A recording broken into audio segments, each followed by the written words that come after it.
Welcome everyone to Dub Boys first and only one episode. We're going to be doing this every other Saturday unless we got lots of good news and stuff to talk about. Let me introduce you the host. That'd be John Boy right off to my side. I'm Roy Roger, the Moonshine Collective. And what we're going to do is we're going to talk about racing. We're that season already. We got barbecue, cooking, grilling, all that stuff. You have any questions? You got the master griller right off to my side.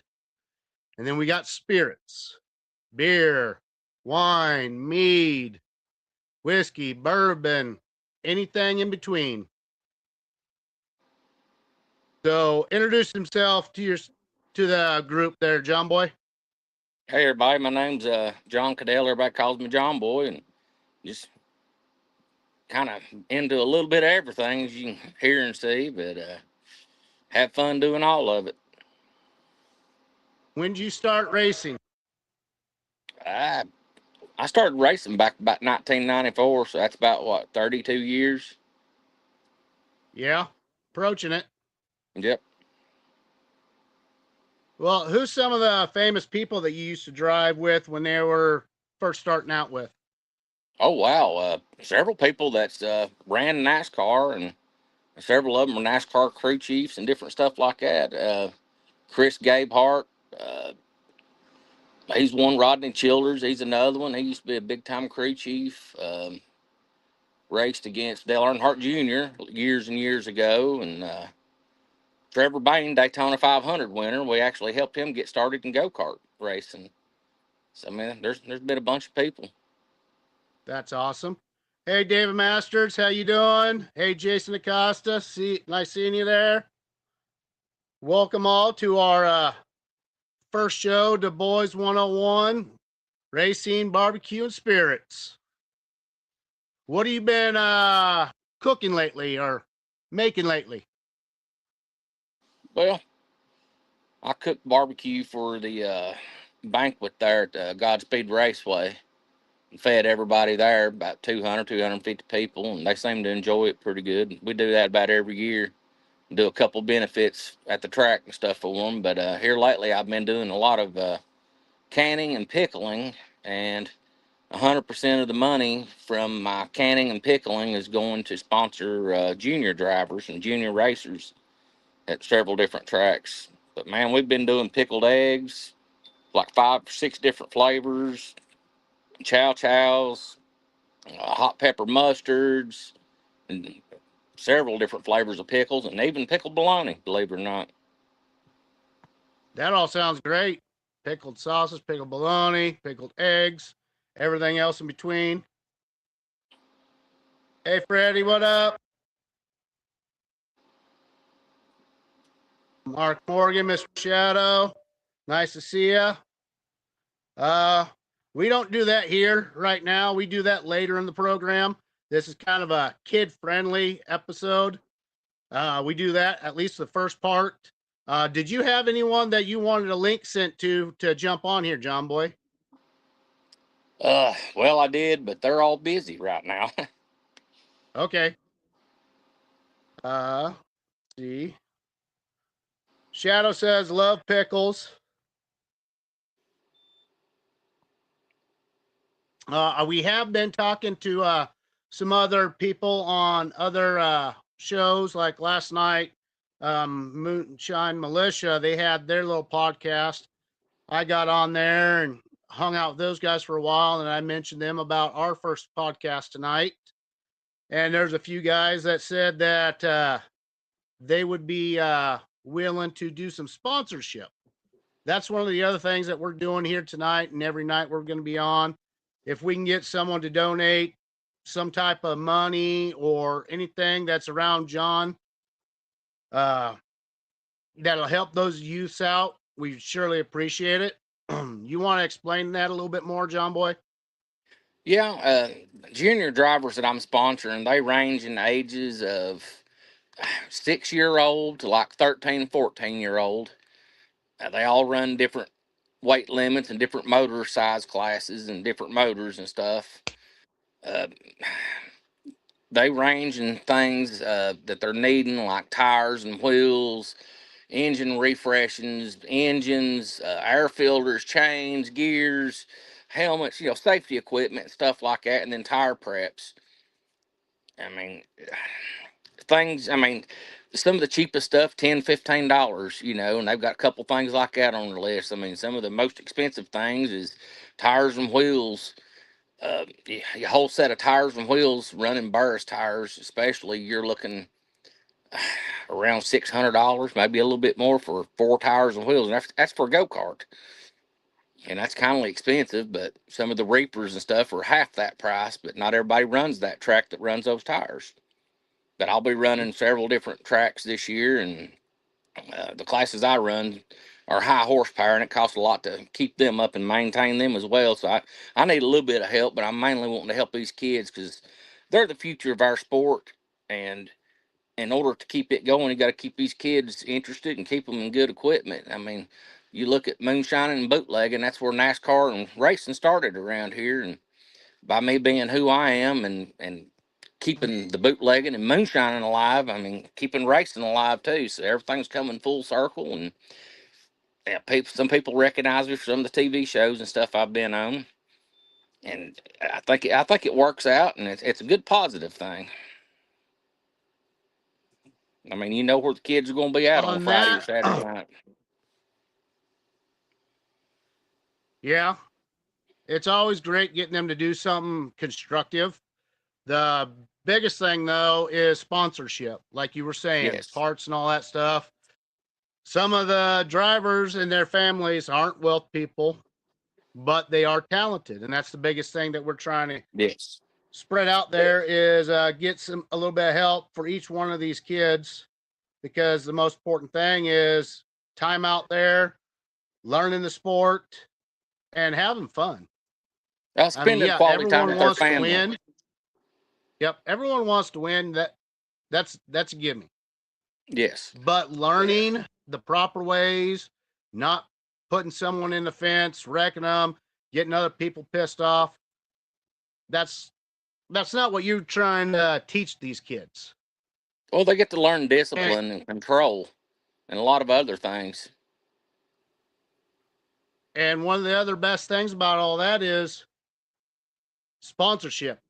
Yes. We can have, if you got a sticker or you got a company logo like that and you want it on there for a race, no problem.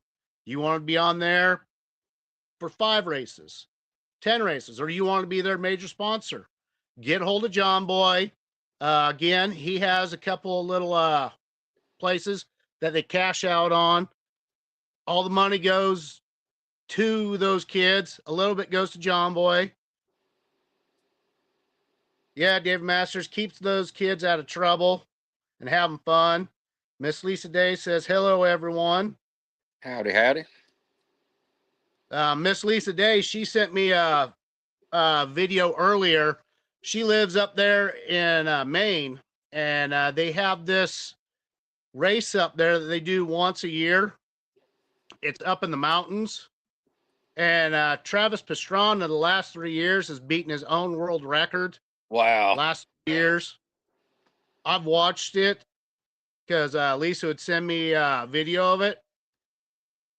He's got to be one of the gutsiest drivers out there, because literally there's some spots drop off several thousand feet. So if you're off just a little bit, or if there's an animal in the way, there's no way of swerving around it. You're just going to have to hit it and be done. He does a lot of the rally sport, but he's also attempting to qualify for the 2026 Daytona 500 this year. Yep. He does all sorts of stuff. He did monster trucks for a while. Yeah. Obviously motocross. He has his little group where they used to go around the country and do all sorts of crazy stunts and all that. Some of the people were in wheelchairs, and they got sponsorships from other people to just help keep that going. And Red Bull has been a great sponsor for him forever. Hey, Chris Hayes, how you doing? So, what's one of the funnest things that you remember doing when you're growing up in Man, the there's racing? been racing at Daytona Speedway on the big track. Yeah, What we were you got the racing there? it's what they call champ carts. They have a roll cage on them and 5-point harness and all that stuff. They're a little stiffer and rigid than what we call our flat carts or sprint carts. But during Daytona Kart Week during Christmas every year, they would let us run what they called Fun Day at the big track. But we got to run the whole full road course, and I'm used to just turning left. But for 2 years in a row, I finished third down there on the big track in the full road course, running a left turn only go kart, turning left and right. So man, that was just a huge major accomplishment, and it was so much fun actually getting that thing up in the banking. And with the 5-horse Briggs motor that I was running, our average lap speed was like just 77 miles an hour. But you think out of a little go kart, that's pretty quick, average lap speed.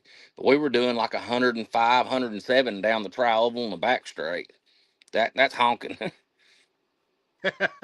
Yeah, and you're talking inches off the ground. Yeah, just like one or two. Steven Carlson. Hello, everybody. Eric Buckland's in the house. Hello, guys. We got all sorts of good people on here. A lot of the guys that are on here are they make spirits. They Sweet. make wine, beers, mead, whiskeys, bourbon, brandies, hillbilly brandy, and well, that's another part of racing that started Oh a yeah. long time ago. You want to talk about that a little bit, John Boy? Yeah, as many people know, NASCAR was formed by bootleggers and moonshiners, and still happens today. Happen to know some people personally that take, spirits to the racetrack. But, Well, it it, sounds like you have some family business into that. oh, yeah, yeah. I had two great grandfathers on each side of my dad's family that were moonshiners. One was from Germany, the others were from Ireland, Scotland. And then my grandfather, my mom's dad, he was actually a bootlegger back in the day. And things kind of got lost until I come around, and I was making wine and beer with my buddy, and we had made this brew system out of 15-gallon stainless kegs. And one of them we built like a worm in there to cool everything down, cool the wort down. And I looked at him and I said, you know what? We could make a daggum moonshine still out of this. And we started doing that. So it went from there. And that Okay, was back that's cool. years ago. Yeah, Eric Buckland says liquors too here, brother.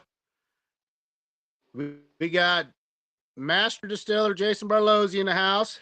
What's up, fellas? Thank you for coming on, Jason. Heavy metal moonshiner, baby. Yep, Heavy Metal Moonshine's in the house. He's a Pennsylvania guy. He was on the show. Yep. Oh yeah. What about that? What have you done in the past on the show? Okay. First and foremost, I was on the show Moonshiner Smoke Ring with Tickle, where you cook barbecue and stuff. And that was a whole lot of fun. And after that, I was on one episode of Moonshiners where I actually catered Mike Cockrell's wedding, so that's my food and everything that they're showing. Then I was featured my photos and stuff whenever Ian, Mr. Hyde there, he was on his first or second episode that he was on a Master Distiller. I showed pictures of me, but I actually fed the crew of Master Distiller several different times. They come over here to my barbecue shack. I'd feed them for free. And I think one time we went to English Mountain Distillery whenever they were, and English Mountain Distillery, English Mountain Water, whenever they were filming over there. And over at Kelly's once, we fed the cast and crew over there for that. But we've also been on Netflix Barbecue Showdown Season 2, Walmart commercials, Moonshine American Heritage documentary, three music videos, and one movie so far. But we're working on 5 or 6 more right now, getting the scripts and everything done, getting everything approved for those. That's great. Sounds like you've been keeping really busy. I got to keep busy. Lisa Day says hi, Jason, and Jason's back at her. Hi, Shannon. If you know, you know. Hey, Precious. David Masters, the man, the myth, the legend, John Boy. Then you have another master distiller. You got Justin Meredith on here. Right, Justin. There's a lot of people in this group that just love cooking because, well, number one, if you cook, most often you drink. And no one likes to drink just regular stuff anymore.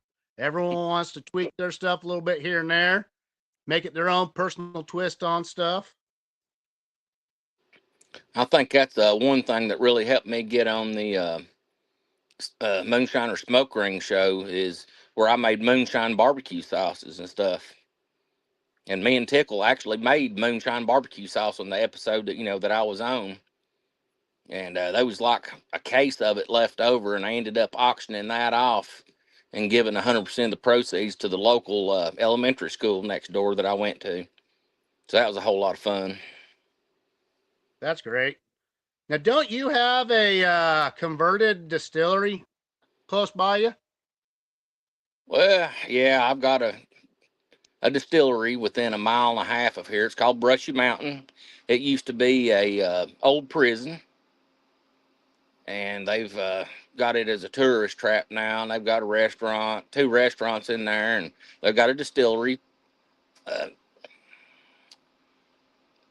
yeah, I don't want to bash them or anything, but they got good people working for them, and just the recipes aren't so good. Everything's just like ground for it's like fine powder, and they run a they don't run enough copper, in my opinion. I mean, you don't have to necessarily have all copper, but they need more than what they got to get some of the GNS flavor out of it. There's a whole lot of GNS up there. Now, don't they have a museum up there too? Yes, they do. Yes, they do. It's inside the actual prison part, and they do a whole lot of paranormal investigations and TV shows up there. You know, with the paranormal stuff, a lot of history. James Earl Ray that killed Martin Luther King Jr. was housed in there, and he actually escaped. So it's a historical place. Wow. Now, when you were there, did you feel any weirdness? Might as well go there. I have. Yes, I have several times being there, especially knowing what all went on there. But they also have a big concert venue there in the old yard area. And nice big, the acoustics is everything's rock wall around it. But I've seen Jamie Johnson, Aaron Lewis, I mean Dwight Yoakam. I mean, there's been tons of big name country stars and stuff up there. It's pretty cool. Yeah, where you're at, you're actually not too far from a couple of big time towns. Yeah, Yeah. Knoxville, I can be there within 45 minutes. I can be in Chattanooga within an hour and a half. I can be in Nashville within 2.5. I mean, I can be in Kentucky within an hour. I mean, we're pretty centrally located in East Tennessee to where we can be anywhere. Yeah, you got 2 hours. Gatlinburg too in there. Oh, yeah. That's an hour and 30 minutes, something like that. And I can be in Maggie Valley in 2 hours and 14 minutes. Yeah, just don't follow the GPS. If anyone ever goes down where John Boy lives in that area, do not follow the GPS because it will put you in some hellacious areas, especially if you're pulling a trailer. Yeah. You're going to be so screwed. These little narrow one-lane roads and curves you turn around and kiss your own butt in. That's for sure. There's some curves in there that are much smaller than what you race in. Yeah, there is. And right now they're snow and ice covered. Yeah. How's your weather there? About 14 degrees right now. Got a little bit of snow on the ground, but further east you go, a whole lot more zone. Yeah. And the teens and single digits for 2 or 3 days, and then warm up just a little bit, and then snow again. Okay. Now, what racing events you got going on or coming up? for you and your team? Well, I know that at Godspeed we are running their point series. Ashway Speedway, we're running their point series. Buffalo Creek, they don't really have a point series, but sometimes they run on Friday nights, and I'll get to go there until football season starts. But I've got a nephew that plays football for high school, and my youngest daughter, she's a cheerleader, so I kind of got to go to them games. But Yeah. we planned on going up to Kentucky racing some, and North Georgia running a little bit, and probably out middle to West Tennessee racing a little bit, maybe even into Alabama some this year. That's great, man. You kind of expanding again.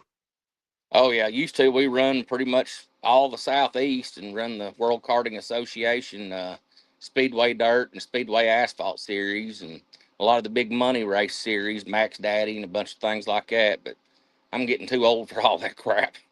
And it's quite expensive running all them series, having to have all the different sets of tires and it's a money pit, but it's fun and it keeps me limber and keeps me out of trouble. For the most part. Yeah, for the most part. Now, You do know, you still part-time do some barbecue cooking? Someone if they call you up and say, hey, I have a get together. Could you do something for me? yeah, I kind of sort of do a little bit, but it's got to really be worth my while. Because it just takes so much out of my schedule, and not really so much a schedule, but my health. I mean, I'm not in the best of health right now because of MS and diabetes and neuropathy and stuff, and being around that smoke's not good on my lungs anymore for as long as it takes. And I'm a stick burner. I don't have a pellet smoker. I don't push a button and walk away. I sit right there with it, 12, 14, 16, 18 hours while it cooks, I do it I the can hard confirm way. that. We made some wild stuff when me and Jesse went down to hang out with you and stay with you a little while before Popcorn Sutton Jam. Yeah, I do it the hard way, but hey, it works. Hard way, but it's the great way. Oh, yeah. You get more flavor in it. Plus, you and me, we got to teach JJ a little bit on prep, Yep. cooking, how the stick works compared to the pellets. Yep. And something else real good about it, the way I've got my setup on that big smokers, I've got two burners on the front of it, and we can run a moonshine steel right there too. I forgot about that. Yeah, I've done both at once. I've had that 20-gallon sitting up there running while I've cooked brisket or whatever else. I mean, if you want to spend 10, 12 hours running a steel, might as well cook while you're there. Yeah, Be that's like understandable. popcorn. Yeah, popcorn used to cook at the steel side all the time, so might as well do it. Well, you got to eat because if you don't Yep. eat, you're going to fall on your face and sleep. Yep. Especially if you get to sampling too much. Now, why don't you tell everyone the name of your racing company? Uh, Name of our little race team, we're calling it Area 29 Speed Shop. And of course, our little logo's Julio here. It's an alien. But one of my heroes that died back last year in a plane crash, Scott Bloomquist, he believed in aliens and stuff, and everybody always made fun of him. And you know what? I adopted that little alien and named it Julio, and been putting it on everything. And it's kind of like a little joke, but I'm paying homage to the goat of dirt track racing. Yeah. Ever since I met you over 2.5 years ago, first thing you always had, jar of moonshine in one hand, and you had Julio in another. Yeah, 6-foot blow up alien. Hey, I've got an 8-foot one you, now.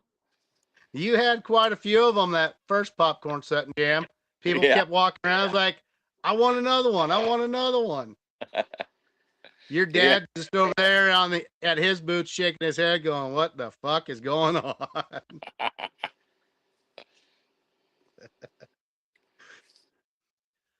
So tell us about some of your endeavors that you got going on, pickles and eggs and stuff like that. What kind of things are you making with those? Man, I've got like this a bunch of different flavors of eggs. I've got a mustard. I've got a triple X hot Cajun. I've got a sweet heat barbecue. I've got these two new ones. They're that's a Thai chili soy. I actually ate one of those today, and it was really good. It just needs to set a little longer. And I've got another one I'm afraid to try right now because I don't think it's ready. But it is a Bloody Mary pickled egg.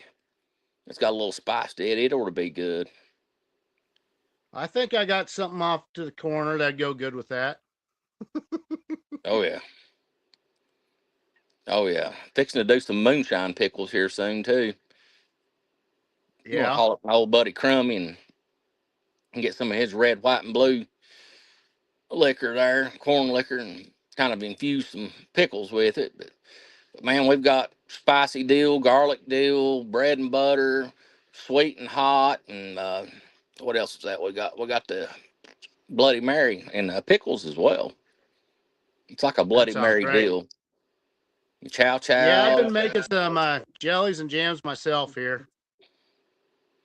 Yeah, You I need can't to go get a real wrong with good. some homemade jam and jelly.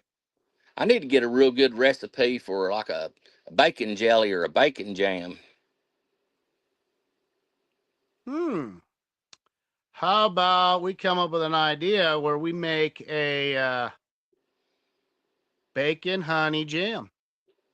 You know, that'd be really good because I've got actually got a friend that owns a barbecue restaurant not far from me, and he wants me to come up with a bacon jam for him because he's tried to make it and said it just does not work out and he can't render out all the fat. And I've had it before and it's really good. I just got to figure out how to do it the right way. I have a couple of good ideas. Now, does he want any, just besides bacon, does he want any type of other mixed in there? Like maybe a blueberry or something like that? I would think you'd need some kind of fruit and possibly like a sweet bell pepper of some sort, like an orange or a red, something that's going to be very floral and sweet and fragrant, you know. But definitely like a blackberry or blueberry, something like that, or maybe even raspberry. Actually, if a fella could get a hold of some mulberries, that'd be really good. Oh, mulberry Yeah, wrong bacon. time of year for that right now. Yeah, oh yeah. That's the wrong time of year for any of it right now, except for bacon. Uh, Bacon's plentiful. Around here, a lot of our grocery stores, they either have been over ordering, so we've been getting those 12-ounce containers, or not 12-ounce. I can't remember. I think they're 16-ounce. We've been getting those for like $2.99. So I've been buying the crap out of that. I've been making all sorts of different blueberry jams, standard regular blueberry, blueberry jalapeno, blueberry cranberry, sriracha. I've been making a bunch of cowboy candies, Cajun cowboy candy. I did a flat of eggs last night. I did regulars, I did dills, and then I did some with sriracha sauce. What's the cool about a lot of these little mom and pop stores around here is I'm good friends with them. Of course, they know what I do. uh, Whenever their fruits and stuff start to go bad, instead of tossing them, I say, guys, sell them to me for like half price or give them to me to keep from throwing them out. And I'll take them and freeze them. Of course, you know, whenever you freeze a lot of the fruits, it, you know, concentrates all the sugars and it's real good to, you know, break down, just get you some good amylase and stuff. But yeah, Make it's some real good good. wine. Yep, makes some really good wine. Oh yeah. Yeah, I got a group over here to where he has 7 or 8 grocery stores that he provides juice with, and when they expire or get close to expiring, they used to just throw it away and dump it out. Now he Yeah. gives me a call. I go pick that stuff up, and all he wants is a 1 or 2 bottles of wine out of it, and I can end up with maybe 100 gallons of juice. Yeah, I've got like 4 big deep freezers, so I got plenty of room, you know, for stuff like that. Oh It yeah. might sit in there a Oh, while, but we'll get to using it. So well, with juice, you don't have to worry about it because if you're going no. to make wine out of it, it can expire. And when it expires, that's just when it has to be sold by. That means it's not going Yeah. bad at that. Oh yeah, I know. Yeah, you can airlock And that stuff and it'll there's be a all lot of right. people that freak out about that. It's like, well, it's expired a week ago. still be no good. It's like that's when they have to sell it. It's still going to be Yeah. good for a while. Oh yeah. Unless it's got mold on it, don't worry about it. Yeah. I mean, you can just set that off in a corner, nice, cool place. Let all Yeah. that just stay by itself. As long as it's unopened, it'll be all right. Yeah, it'll be all right. So, who's your sponsors right now for your cart? Right now, just Area 29 Speed Shop and JL Motorsports. He's been a good friend of mine and raced with me for over 30 something years. He's going to help me out at Ashway. He's going to pay all my entry fees and parking and pit passes for the year for that series. And I think it's a 6 race series. And I think he got a new dealership in Hoosier treaded tires. And I might be able to get a set of those, but I got to buy the wheels, which is no big deal. I'm working with one right now. It's a local bait shop. A guy makes his own plastics and crankbaits and that sort of thing. That's not finalized, but honestly, that's about it. Okay. So, what about some of the other kids you got? You want to throw their names out there and their racing teams and Yeah, what they drive? we have Stafford Family Racing. You got Haley. She's about 9 years old, and she drives, I think, the purple plates.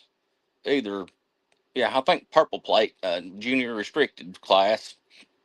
Her brother Brent Bentley, he's going to be driving the junior stock appearing class this year, and he's like 12, 13, 14 year old, somewhere in there. And then you've got Drew Scott Racing. He drives the purple plate class, possibly another one. He won one championship, finished second in the other one last year. We got MMA Racing, and she drives 3 different classes. She'll drive like a junior unrestricted, a junior predator, and a junior blue plate class. And of course, she drove for me last year in the junior champ class, or the junior blue plate class. So they've got 2 different junior champ classes. They got what they call junior sportsman, which is a smaller champ cart with the roll cage, and then they got one, a little bit higher, bigger like what I drive, but a lot less weight and a different motor and restrictor plate and stuff on there for them. And then we got Justice Racing, and Malachi Justice. He's driving the Junior Predator and the Blue Plate Clone class. And then Holston Racing. Uh, he's got 2 of them. His daughter's starting out in the Junior Predator Champ class, and then his son's going to be in like the Purple Plate Champ class. I believe that's about it that I know of for right now. I think there's one more that wants me to help, but they haven't sent me a list of stuff that they need yet. But all these Okay. other people have sent me, a list of everything that they need. I've got it on my phone. I got to transfer it down to legal pads and go through. There was another guy that's actually coming on board that has a heating and air place that's going to help out, and he'll help me help the kids. And me Now, and who's him, been some of your sponsors in the past? I remember Tom Crump said he was a yes, sponsor at one point in yeah, time. Tom Crum, Crummy Shine, Excited Minds Media, Terps and Shine. Of course, they're no longer in business now. The Distillery Channel. I used to have a beard company that, sponsored me, but we parted ways. I used to have my own, product line through them. But some things happened, and I kind of just parted ways with them because of it. Well, that also brings up an idea because, as you know, I've been playing with that product a little bit, and Yes. here when I get a little bit more of my tax money back, I think I'm gonna throw a little bit more into it so we can have your product back. Yes. So I had I a know how really, to do really the good beard product. butters. The oils are going to be a little bit different for me because I still haven't played with that yet. Yeah. But the beard butter, that's something I've been messing around with. I like it because it's basically just like cooking, just like barbecuing. Yeah. That's the only thing about racing. Whenever I start racing again for the year, I always take and cut this thing down about half I mean, because it gets caught in my chin strap. I love my beard. I love growing it long, and it's great in the wintertime. But man, you get tangled up in that chin strap, and it gets hot in the summertime wearing that helmet, and it's kind of a pain. But that's part of my look. But yeah, it grows back.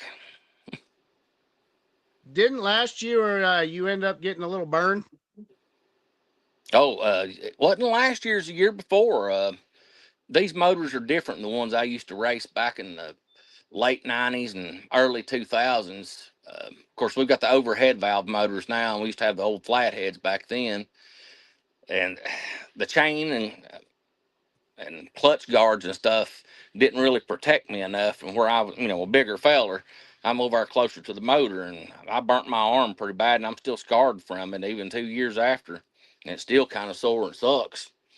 But I've got heat sleeves and stuff now, and we figured out different heat resistant materials to put on that stuff and extend it and have air gaps and header wraps and different things. So I haven't been burnt since, but I've taken Well, that's a extra lot of precautions. stuff too that you got to add to all those little cars for the kids and yourself. Yes, all, safety's all the that main money thing. just adds up over time, and especially when you tear the motor back down, refresh it up, because Yep. through the whole racing series, you're not going to run just one motor. You got to refreshen everything up all the time. Yeah, that's the main thing with me is safety, because back in 2006, I got involved in a really bad racing accident, and I got my neck broke, and I was paralyzed at Atomic Motor Speedway. And I was running Sportsman late models then. I got hit at 100 and something mile an hour. It sucked because I was stopped, and the last guy didn't see me and come through there and just rear-ended me. And like I said, broke my neck and paralyzed me there for a little bit. So I spend the extra money on fire suits, the good neck braces, good helmets. And actually, I've got examples of them here. I'll pull up and show you.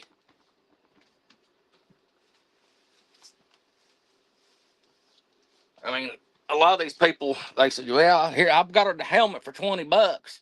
I said, well, is it approved by DOT or Snell? And they said, well, no, but it's $20. And I said, was your head worth more than $20?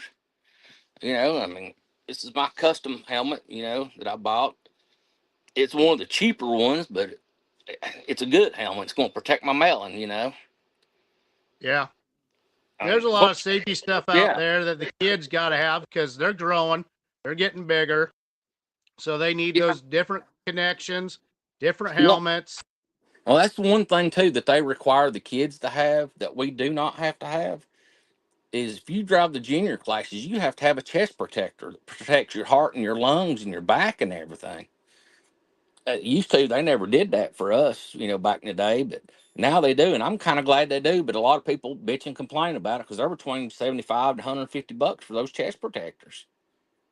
Yeah, but one bad accident that saves their life, it's more than worth it. Yeah, it's like NASCAR in the last 30 years. They have changed so much. Yeah, most definitely. I mean, since the death of Earnhardt, look at how much the sport's changed with safer walls and the car of tomorrow and all the different Hans devices and everything they've come up with now. I mean, there's not been near as many deaths or serious injuries since then. Don't get me wrong, it still happens, but not near as much. But they're learning a whole lot through technology and through other people's misfortune. Oh, yeah. When NASCAR first started, a lot of people, their only thing that they said they had to do is have a seatbelt. Yeah. And they had helmets, but it was they had the glasses and then the open face. So if you went forward, you weren't protected at all. Oh, you was eating that steering wheel. I mean, seriously. Oh, yeah. Yeah, I remember watching some of the highlights from last year where they did highlights of the past 75 years in NASCAR. I forgot about so much of that early stuff, like Daytona literally being on the beach. Yeah. Yeah, it's like now, I keep talking about my fire suit. Back in the old days, we used to run methanol in all the classes. And of course, during the daytime, you can't see it burn. And of course, now they run just regular pump gas, and then the other motors. Now, I've got a couple of those motors, but primarily the ones I drive, the big motors, they run off of methanol and stuff too. So I mean, I have to go out and buy me a fire suit because if something happens and that catches on fire, you can't see it. And a lot of these other jackets and stuff like that are made out of kind of like a silky material, and that'll just flame up and burn, melt to your skin. Yeah. I'm old; I can't heal from that stuff. No, hell, that screwed up your tattoo that you had. I Oh remember yeah, that. yeah, And that was just barely a touch. You just barely yeah. touched it, and it went right through. I don't know if you can see it or not, but I'm trying to pop you up on here. It's not let. It's right it's there in up there on the top shoulder part. Yeah, Yeah, I right see there. it now. Yep. That thing still hurts and it sucks. Oh yeah. Burns is one thing that'll never heal properly. Nope. It screws up all the nerve endings. So when you get burnt, there's no fixing it. I mean, they can try by putting other skin over it. There's treatments and stuff like that. Like us being adults, we're not growing, so it's not that bad for No. us. But when you're a kid and you're constantly growing, that's where they have to do skin grafts all the time. And unfortunately, I've seen more than enough things with the fire safety industry that I've worked with past 15 years. It makes a person sick. Yeah. And with a lot of these companies anymore, they're charging premium price for something where they ought to be doing something a little bit cheaper for some of these kids coming along, or something needs to be changed to where they get like a credit of it at the end of the year, maybe something with taxes and stuff. If Yeah. they've done so much, get a little tax write-off, something like that. Because that's safety equipment that needs to be done for the kids, for the adults, for anyone. Yes. I mean, right now we all think like when we go outside and it's single digits out there, what's the first thing we got covered up? Our body, Yep. our head, our hand, our feet. If you buy cheap stuff, you're gonna freeze your ass off. Yep. It's the same in racing. You gotta spend a little bit more money for the right stuff to take care of yourself. And in racing, you're putting yourself out there a lot worse than just walking outside and maybe your vehicle breaks down. Almost anyone anymore, though, has a damn smartphone, Yep. iPad, something like that. Technology's great when it works. Hey, Brian Key, how you doing? Get to a couple of our friends on here.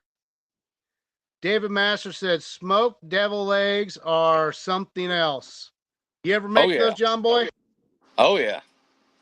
Yeah, we used to make them at Hillbilly Jam all the time, and heck, we'd sell out of them there, even around home. I mean, we'd have people buying 2 and 3 dozen of them at a time. Oh, yeah. Mama B's in the house. Some of my Mama favorite B's. fellas right here. John Boy is one of my favorite pickling guys. Yeah, I sent you home with some pickled summer sausage last year, didn't I? Yep, and it only lasted, what was it? The day after I got home. I'm When surprised I it made got it home, home. I slept a good probably 12, 15 hours. But once I got up after that, I was hungry. And those sausages were just staring me right in the face, going, eat me. I dare you.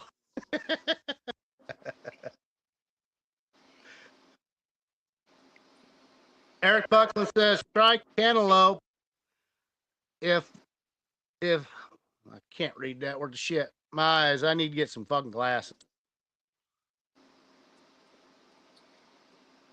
Try cantaloupe. It makes a hell of a lot of jam. Okay. And then Mama B says, really good to see you tonight. Love you, miss you.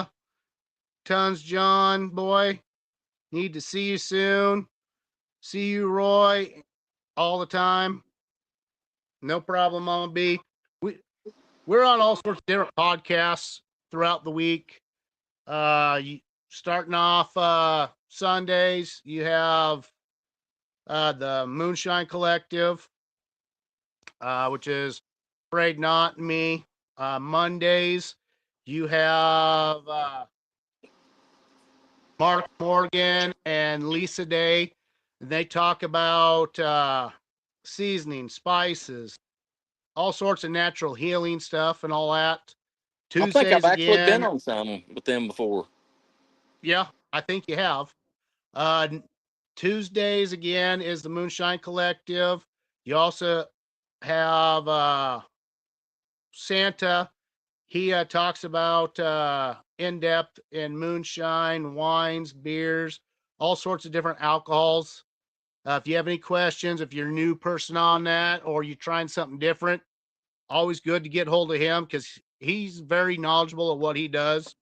And that's one of the big things. A lot of the groups, like with us, Moonshine Collective, like even with yourself, you've been doing it enough. You don't want to see some new person making mistakes by not taking out 4 shots heads.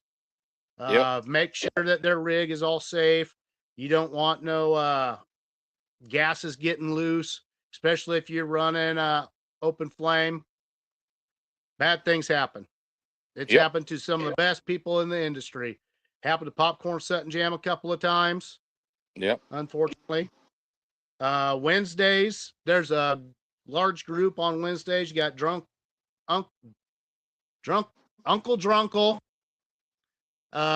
with Jason or with Jeremy Meredith and Shonda. Then you have Jason Barlozzi with Heavy Metal Moonshine. Who else is on Wednesday? There's another one on Wednesday. Can't think of it. So this is where I got to write stuff down. My memory's not too good. I've been hitting the head more than enough times. It don't function right. Thursdays is ladies' night. Moonshine Militia, they're on all of it. You have Mama B, Miss Lisa, you got Charlene in there. Friday is the Militia. If it's the last Friday of the month, it's called the Shit Show. Or otherwise, every Friday is a little bit something different. The Friday before last, you had Amanda Bryant there talking about nutrients, yeast, and stuff like that. She's very knowledgeable in there. So is Wayne, and a lot of common sense stuff. It kind of preps you for making your alcohols and stuff like that. It's kind of like how John Boy explains certain safety stuff with the younger kids in the industry and their families, what they need to make sure they have. So if there is an accident, they're not badly hurt. Things are still going to happen no matter what. You don't want you like you, John Boy. Tell some of the kid, or like what you would say to some of the new kids out there. Most likely, probably not sticking your arm out like you would driving a regular vehicle, huh? Well, not only that, but I try to tell them, you can't win the race on the first lap. Lay back. Things are going to get kind of crazy until it gets sorted out. Don't put it in there where you don't need to. Watch the track. Try not to overreact to things. Because you get into a whole lot of trouble whenever you overreact to things. And a lot of it's going to come with experience in the field. And the main thing is to teach them how it's supposed to feel and how it's not supposed to feel. Driving, because you can get into a loose condition, which is what they call it. Your hind end coming out from underneath you, or a real bad push is whenever you go into the corner and turn the wheel and it keeps going straight instead of turning. Understeer and oversteer. And as long as they get the terminology and they learn what they're doing and they can feel how it's supposed to feel out there, I have confidence that they're going to drive good. As long as some people just go brain dead between the ears. I've seen plenty of adult drivers do it. Most of the time, kids are going to listen to you, but adults most of the time don't. Yeah, that common sense factor when people get a little bit older, don't pay attention to that. That's why it's all the fundamentals when they're younger. Yeah. It's same in all the sports, baseball, football, all that. It's all the And same. good sportsmanship is one of the main things. And you can't win every race. You need to be a graceful loser as well as a graceful winner. Yeah, sit back and enjoy. If Yeah. you're like a young quarterback and you got a good quarterback, just listen, watch what he's doing, be in his ear. See, that's something I like doing is I like filming every single race that I'm in. So if something went really good or something went really bad, I want to watch that film and go back and study it like what a quarterback would or a coach would and say, okay, right here's where I messed up. I missed the corner right here, or you know, something happened, the track changed right here, or somebody hit me right here, knocked me sideways or made me change my line. You can sit there and watch that film and really see what goes on and have two or three different people filming from different angles, different corners, because not every corner is the same. No. Just studying all that stuff and see what you can improve on for the next time. Yeah, each corner could have just maybe a little bit more moisture in it because Yeah, might have a because little the more sun sunshine. in it compared to the Yep, other. yep. It has a lot to do with it. And if you're a young driver, the smart thing to do, you got like when you qualify, you don't qualify very good. Pay attention to the guy in front of you or the girl in front of you. They got more experience. Copy what they're doing. Just follow them. See, that's with me. I've been around racing for a long time, and a lot of these tracks that's around here local, I pretty much know what the track's going to do. But while I won't take practice, but I'll go out there and I'll watch everybody else practice, and I know who's fast, and I'll keep times on them. A lot of them's my good friends. They'll tell me stuff I need, whether it's ones I'm racing again or not. But I try to pick someone that's not in my class that I run with, and pick their brain, talk to them. So I noticed this and this and this about your car. How's it feel right here? And they'll give me good feedback, and I can go back and make good decisions. And somebody comes up and asks me, I said, well, I just noticed, this person doing this, and it seemed to really help. You know, that's one thing good about doing this for 30 something years. You kind of know a whole lot. Sometimes it throws you a monkey wrench, but it happens. It happens. You just, got to adapt and overcome, like the Marines say. Yeah. I'm going to get back to a few of these comments on here. Destiny Seller says, howdy, howdy, gentlemen. Smiley Jess. She's a moonshine steel hand. And Sweet. she's down there, down south. She helps out Tom there in Louisiana Moonshine. She Okay. also does her own catering. She makes a lot of different desserts and stuff like that. It kind of gets me extra hungry when she starts posting some of that stuff. She's And down then she'll there say and running. exactly how some of it's done to give just enough hint to make you go, damn it, I got to figure that out myself now. Now, she's down there around Louisiana. She probably makes a mean king cake. Oh, yeah, I've seen that. She makes all sorts of different cakes. If it crawled or it grew up, she knows how to fillet it, fry it, grind it up, bake it. Shoot, yeah. There's always a lot of good people like that. Like some of the festivals that go on. You got music festivals that go on. I don't go to those much anymore with my head injury. Loud noises cause a lot of issues. Was last year we went to a monster jam, and that was in an inner dome. Even with the meds I had and earphones and all that stuff on, all the extra light stuff, that drove my brain bonkers. But it was a hell of a show. You got some Yeah. guys driving motorcycles, flying 80 feet through the air, doing all jumping off of it, moving their legs.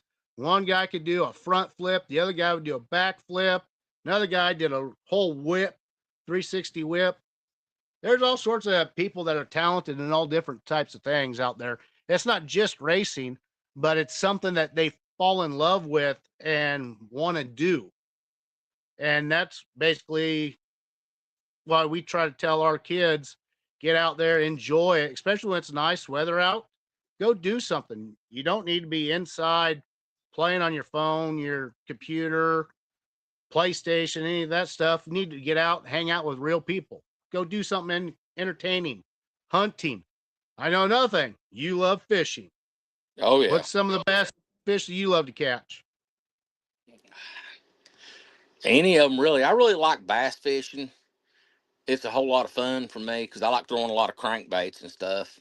I really like crappie fishing because them things taste so good. But unless you've got a boat in the summertime, you got to go out a little bit deeper and throw you a light out and catch them. But this time of year and on up to about March, I mean, they're hanging around brush piles and stuff in the cold weather and real shallow, good, easy to catch. But I mean, I really like fly fishing. That's something I've got into since I learned I had multiple sclerosis, at MS, and my joints and muscles and stuff tighten up. But constantly, throwing the rod around and getting your line and stuff out there helps me out, and it's real challenging as well.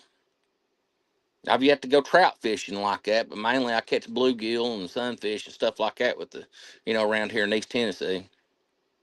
I see you catch some catfish too. You posted Oh some of yeah. that on there. Oh yeah. I like catfishing. It's a lot of fun. I do that at nighttime mostly. Now you probably don't have nothing like wiper, walleye, pike around in your area. Well, actually, we do. We've got walleye that they've reintroduced into Watts Bar, which is a lake that I like to fish at. It's a lot warmer water, but you can go to Melton Hill or Norris, which is really close to me as well, within an hour, 45 minutes to an hour, and they have muskie, northern pike, I mean, walleye, I mean, a lot colder water. See, all those lakes and dams run into Watts Bar, and Watts Bar runs into Chattanooga, which is a lot bigger, a lot shallower lake, so it's a lot warmer.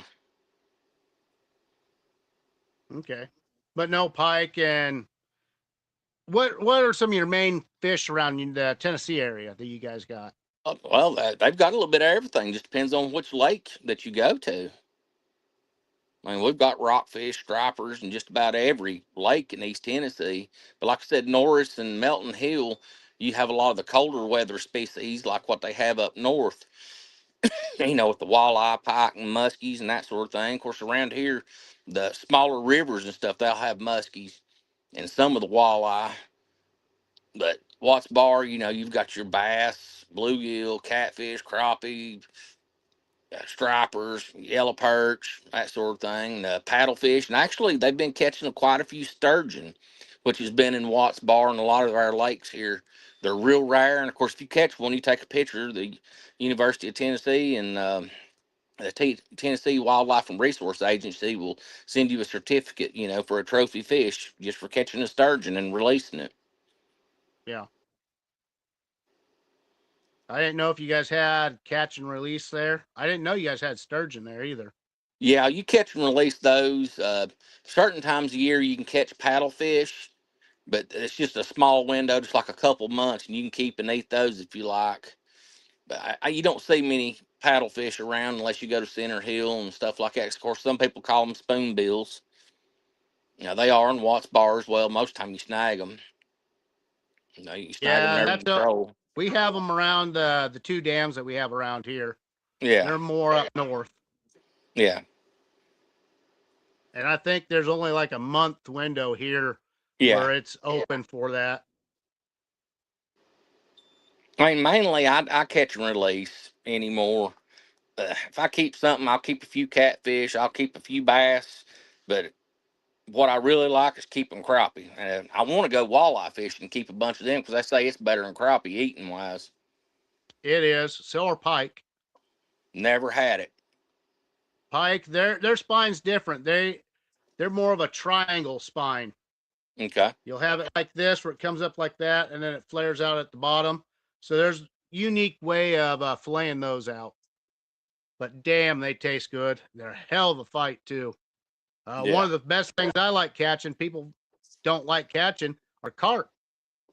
Oh, we got tons of carp and buffalo. Carp are a hell of a fight. You could pressure cook them suckers to where their bones just fall apart. Like wintertime around here when we do deer hunting around here. Oh, a jar of that and some crackers. Oh, you're talking eating like a king around here. I know we'll go to a lot of the little smaller rivers and creeks around through here, and we'll catch them big old suckers, and you can pressure cook them and make like salmon patties and stuff out of them. You know, you eat bone and all because it's real soft. Oh yeah, that might be another endeavor you do this year too. Yeah, Can a bunch of that stuff up and sell it. I don't know about selling it, but I could can it up and feed some people with it. I know that. You can it, make some jalapeno ones in there. Oh You could yeah, do some of that Bloody Mary. yeah, that'd be good. Oh yeah, you put a little bit of that on a cracker. Oh hell yeah. Well, it sounds like we got something we got to get fixed up for popcorn Sutton Jam. Yeah, we can do it. Oh yeah. So what festivals are you gonna go to? Uh music festivals, moonshine. They have what is it? What's that muddin one that a lot of my friends have been going to lately? There's in Missouri, they're in Texas, Alabama. God, I can't think of the name of it. It's a series, and they have a racing series on it too, where they have like monster four wheelers side by side. Some are turbo I've powered and seen stuff like. I've seen stuff like that. We have what we call a big mudsling up here, and they do it like twice a year. You got a big old mud pit you go through, and they got all these different classes of vehicles that run through them. God, see, this is where I need to write stuff down, be a little bit more prepped for our show. But I think they've got one over in North Carolina, over in Morganton, I believe. They got a Morganton Motorsports Park or something where there's a big dirt track, and they race go karts there. Then they do mudding and monster trucks and different stuff like that. Yeah, one of the series is Rednecks with Paychecks. That's one of them. Mm. And then there's another series too. I can't think of it right now. Yeah, but they do some of the craziest things. They'll have some people where they go downhill on a little kid's little Oh, Power oh Wheels. yeah, those little power wheels and shit like Yeah, that. that looks And they like can get fun, going but man, 50 miles per hour. I'd never survive that, but that'd be fun. You get a couple jars in you. I mean, you'd be Superman. Yeah, I think the thing is too, there's a timeline that you have to cross a certain line. Yeah. And so if you wreck, you get up on it, and you just grab that cart and you just run and get across that line because they got all sorts of different payouts on different things out there. They got some big monster trucks that are just huge. Their tires are like 8 foot tall that go through a lot of that mud. Turbo, diesel, methanol, all sorts of crazy shit. Yeah, I plan on going to a couple moonshine festivals this year. A lot of it's going to depend on racing and then finances. Uh, there's a couple Scotch and Irish festivals that I'm going to attend this year. I'd like to go to a couple concerts or outdoor music festivals, but I don't know, man. I just stay so busy, and if we start filming for those movies and stuff, hell, I ain't gonna be here. So yeah, I'll be in Yeah. Texas a whole lot, be in Florida a whole lot. I'm just gonna be spread thin, and like I said, especially with racing season, we'll be running at least twice a month. At different tracks, maybe 3 times a month. Who knows? Okay. Now, what kind of movies are you going to be in?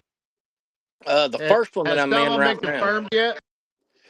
Well, we haven't got the money for them. They're still looking at the scripts.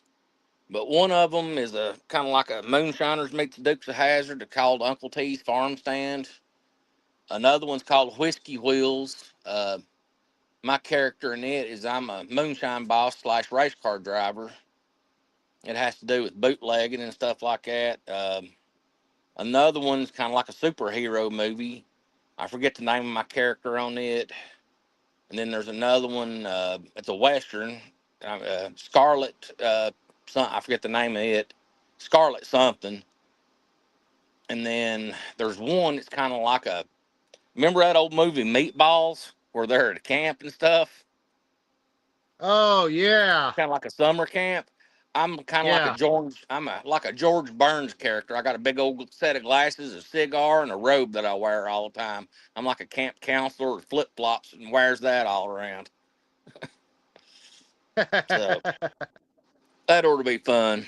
And oh yeah, there's another one called the Straw Man, which is kind of like a murder mystery, scary movie type thing. I forget the name of my character in it, but I don't last long. I get killed and put through a wood chipper. Damn, So that's a shitty deal. yeah, it is what it is, man. It's fun.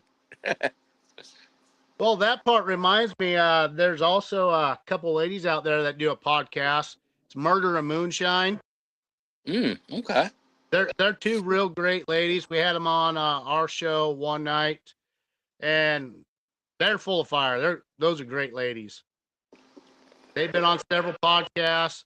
They actually find out real stories, and on their podcast, they'll actually go out there and talk about it into heavy detail. They try to get pictures if they possibly can, but they do a lot of research into the murders and all that. The one I remember the most was it was in Alaska. There was a small town, and this guy just went stir crazy Mm. and ended up killing a dozen people up there. One lady got hurt, and she was by the plane.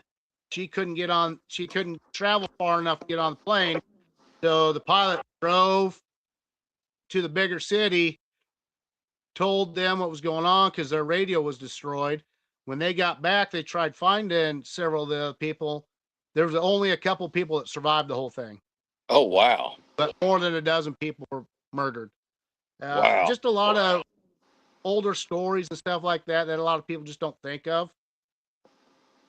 But they always try to get something fixed in about moonshine in mixed in with it. They don't do just one regular story when they do that. They usually each one of them.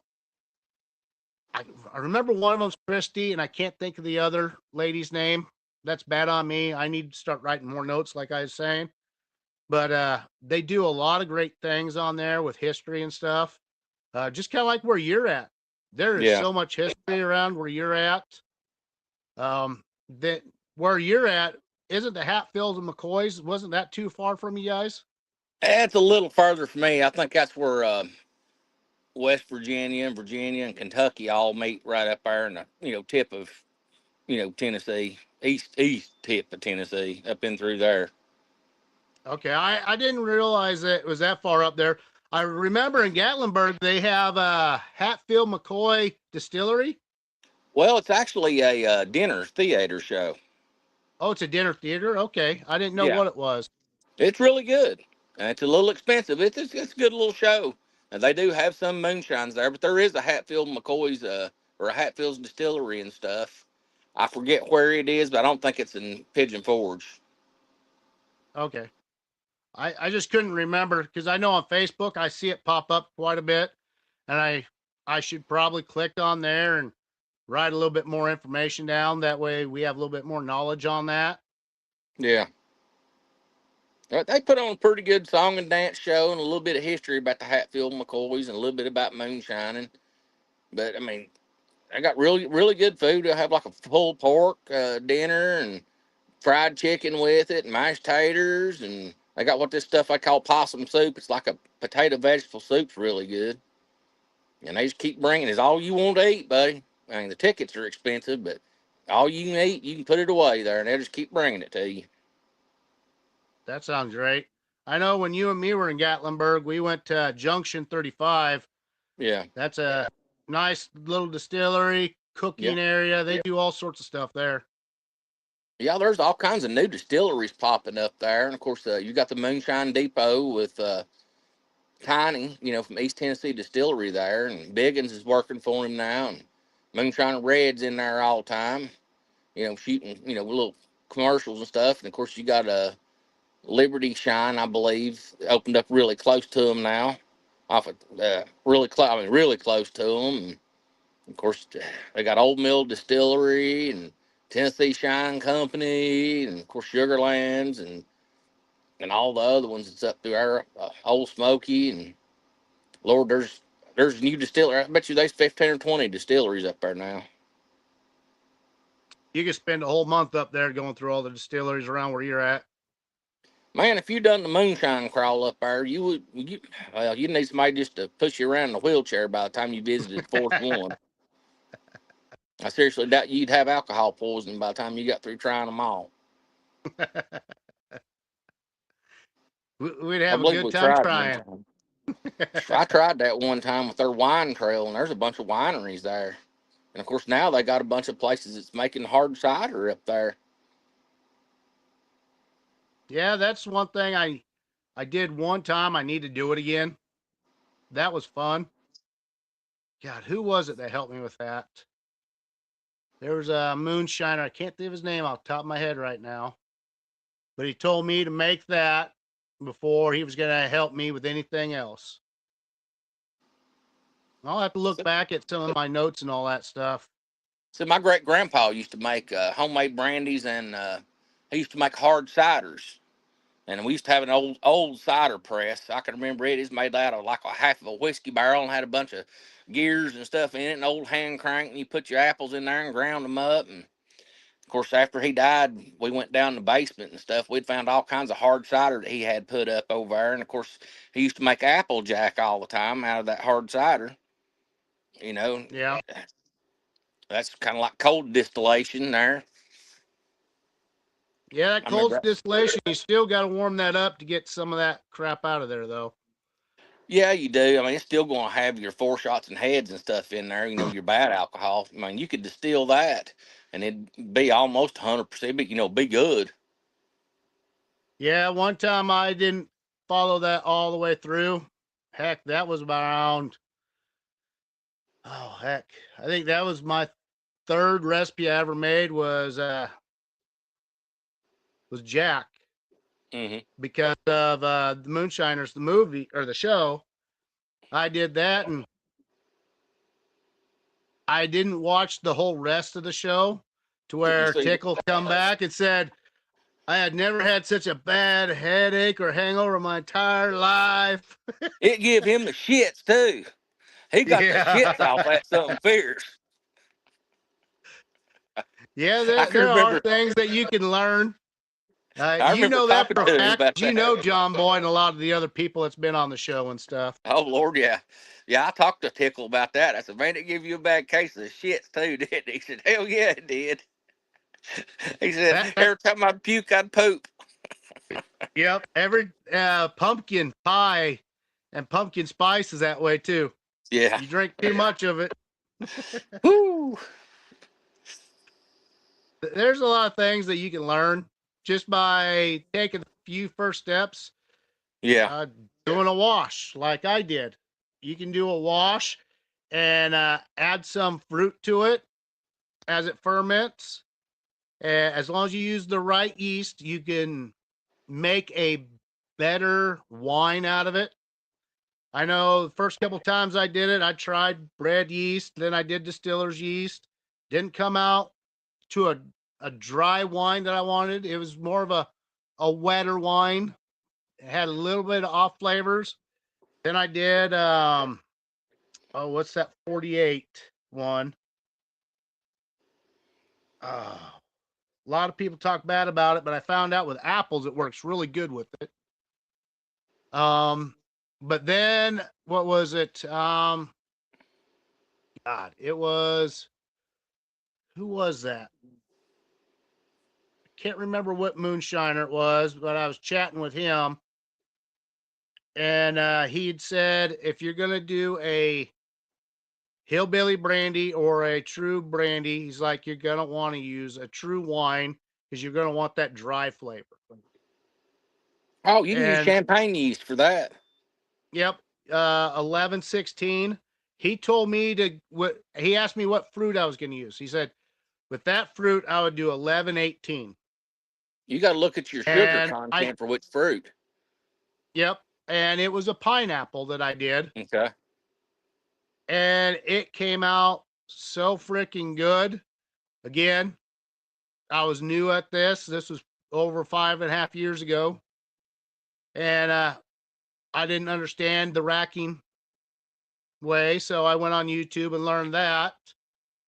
And I did it only twice. Couple of screw ups in there. Well, since then, I've learned how to do it the proper way.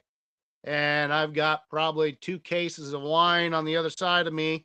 All sorts of different stuff. Strawberry. I got mangoes, mango rhubarb, apple cinnamon. There's all sorts of stuff you can do. You just got to figure out the right yeast. Works different with different fruits. How you're Yeah, going to ferment. something else a fella Depending can on the do. temperature in your house or where you're going to be fermenting it too. Yep. Because like 1118 and 1116, those can drop down to 60 and still work off. Yeah, it's kind of like a lager yeast. You can use it at a lot lower temperature than what you would a pilsner, because a lot of times your lagers and stuff were fermenting in caves. Yep. You know, uh, something that I was taught, and you can go to some of the distilleries and get their spent yeast that's still liquid and stuff. I've got 2 or 3 buckets of it over here. It's, airlocked right now. The yeast is not really active right now, but you can use that as a real good yeast nutrient once you mash in and start to ferment. Of course, you can reactivate that stuff as well, but I think it works better as a yeast nutrient, that spent yeast. Now, what other stuff would you use as a nutrient, say, if you didn't have that? Oh, grind you up some doggone raisins or tomato paste, even just straight up tomato paste. It works great as a yeast nutrient. Of course, they make little packets you can buy for yeast nutrients, but I mean, cheaper to go to Dollar General or Walmart or something, get that little 89-cent can of tomato paste or them little packets of raisins and grind them suckers up and throw it in there. Yep. Well, last night I did, I was going to do it tonight, but then I said, screw it. Did it last night. And I happened to look outside at my stack of buckets and I was like, you know what? I got some white Milo out there I have not touched yet. So I got my hand grinder out, sifted through it, weighed out 4 pounds, ground it up, put it in my mouth. I was like, that tastes good, but it needs something else. And then I decided, you know what? I'm going to throw some regular oats in there. Weighed out 2 pounds of that, ground that up. I only cracked all of it. That's all I did was crack it, because then it's too hard to get all that fine powder out of it once you run it through there. So I did that. Got my beer fermenting machine out. Put the temperature in there for the Milo. Let that cook off for an hour. Lowered it down to the right temperature for the oats. Did that for 40 minutes. Let it cool down to about what was it? 145 degrees. Threw in some amylase, powdered amylase. Then I let it down to 120, and then that's when I added my combination of white sugar and my dark premium brown sugar into it. So you use the high temp amylase for it? No, the low temp powder. Okay.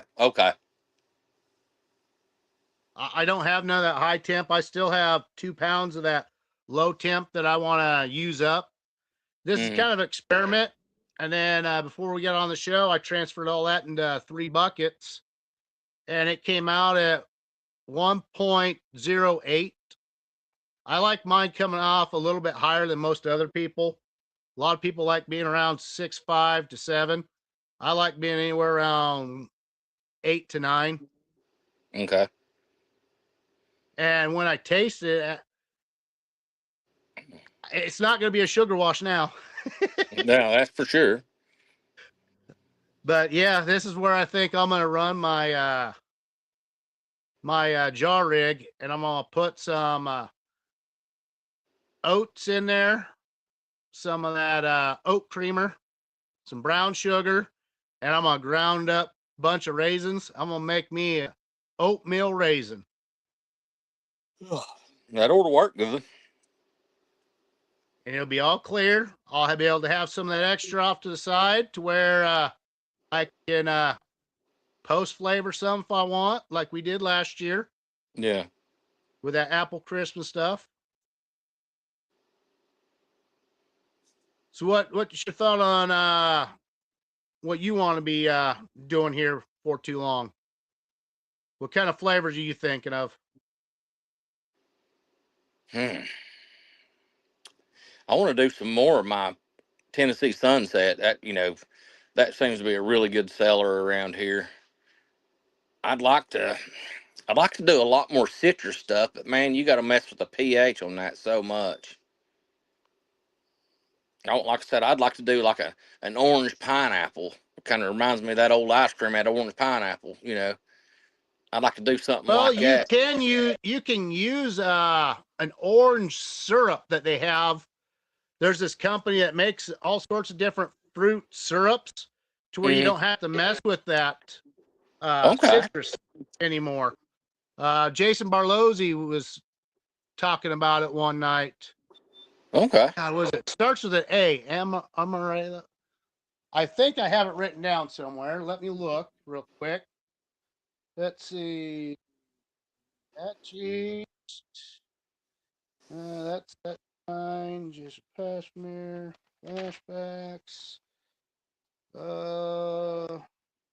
Tapichi neutral, light brown sugar, 118 yeast from. Actually, I think he messaged to me, so it's probably in my messenger. I'll have to look that back up and send it to you. But they make a real fine syrup to where if you do a sugar run or whatever you want, if you want it to be specifically that flavor, you could just pour that in there because it's a liquid just before you run it, and it'll come out that way. A lot of beer brewers are doing that now to get like that chocolate flavor out of it more. There's that one company, it's a beer company, they make s'mores beer. It's 11 proof. It's a little bit heavier, but I mean, you can taste it so freaking well. Again, depending on what you got and where you're at. You got God, what's his name? Alfredo, Cuban Yeah. Cowboy. He has got one of the best beers I've ever had, and that's from Sugarcane. Oh yeah. Yeah, most definitely. There's one of them I really want to make again, and whenever I forget what season Master Distiller it was, but Richard had come down here to the barbecue shack. I've got pictures of him and Jason Gaddies and Matt. There was a bunch of them, come down here for that, and I'd had some Dr. Pepper moonshine, and I'd give that to Richard Landry, and he absolutely loved it, and we'd made that out of Dr. Pepper syrup. Yeah. It was interesting. Amaretti is the syrup, the company that does it for the beers and the shine, stuff like that. Okay. I have to look that up. Yeah, I think I actually have some. Let me go look real quick.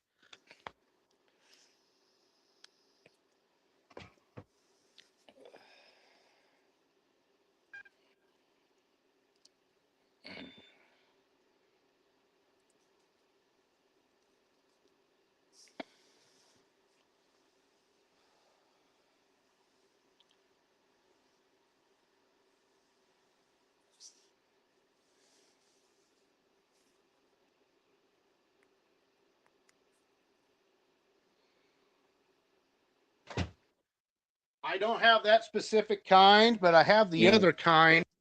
That's Torani. Okay. And that's salted nut. So you can actually add this right just before you run it. Add a couple of these in there, and you'll get a salted caramel to it. You got vanilla. You could always add that into your thumper. You could add it to jar rig. Like when I do my salted caramel apple. Yeah. I'll blend up some fresh apples, and then I'll put that salted caramel in there. I'll run a couple of jars off of it, and I'll swap it out again. So I keep getting that fresh flavor all the way through it. Hey, Roy, I believe I might have to jump off of here. I got my alarm going off again. I'm going to have to check my sugar again. It's All been right. kind of Well, screwy today. I'm sorry you're going through that, brother. Let me know what's going on. I'll send you some more stuff. We'll All get right. situated for the next show. You All have a right. good one. You too, man. It's been nice being All on right. here. Thank everybody for tuning in. Yep, we appreciate you guys. Have a good one. Take care. See you, man. Yep. See you, John Boy. Thank you, Scott Johnson, for the syrup flavor. Chris Fortner's in the house. Great for the post flavor as well. Yep. Post. You can do it pre, or you can do a combination. If they don't come up to the flavor that you want right away, you can always freaking add that to it later. Like the vanilla one, that's crystal clear, so you're not going to have it change too much of that, but it'll give you more of that flavor. Again, those two companies, they make a lot of different flavors. Let me go send out a link since John Boy's having blood sugar issues. We'll send out a couple links and have a couple people come on here. Let's see. There's Mr. Crumb. There's Jamie. Who's that? Justin Meredith. Bam Bam. Bam Bam's just getting home, so he'll be jumping on, watching the podcast.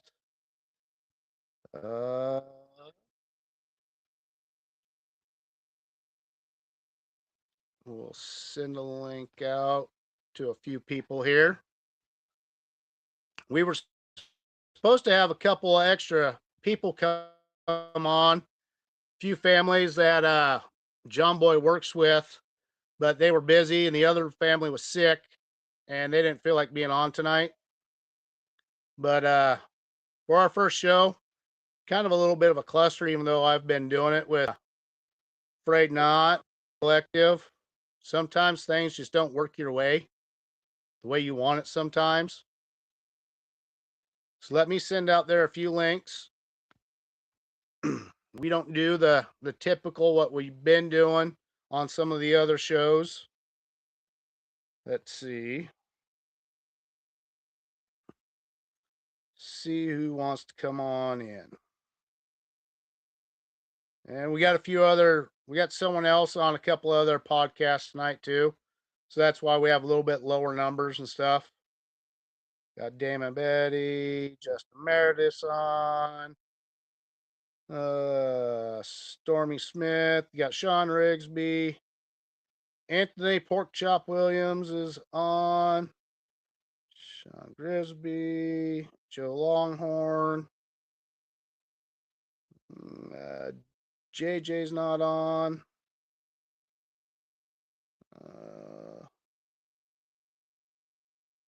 Let's see. See if Mr.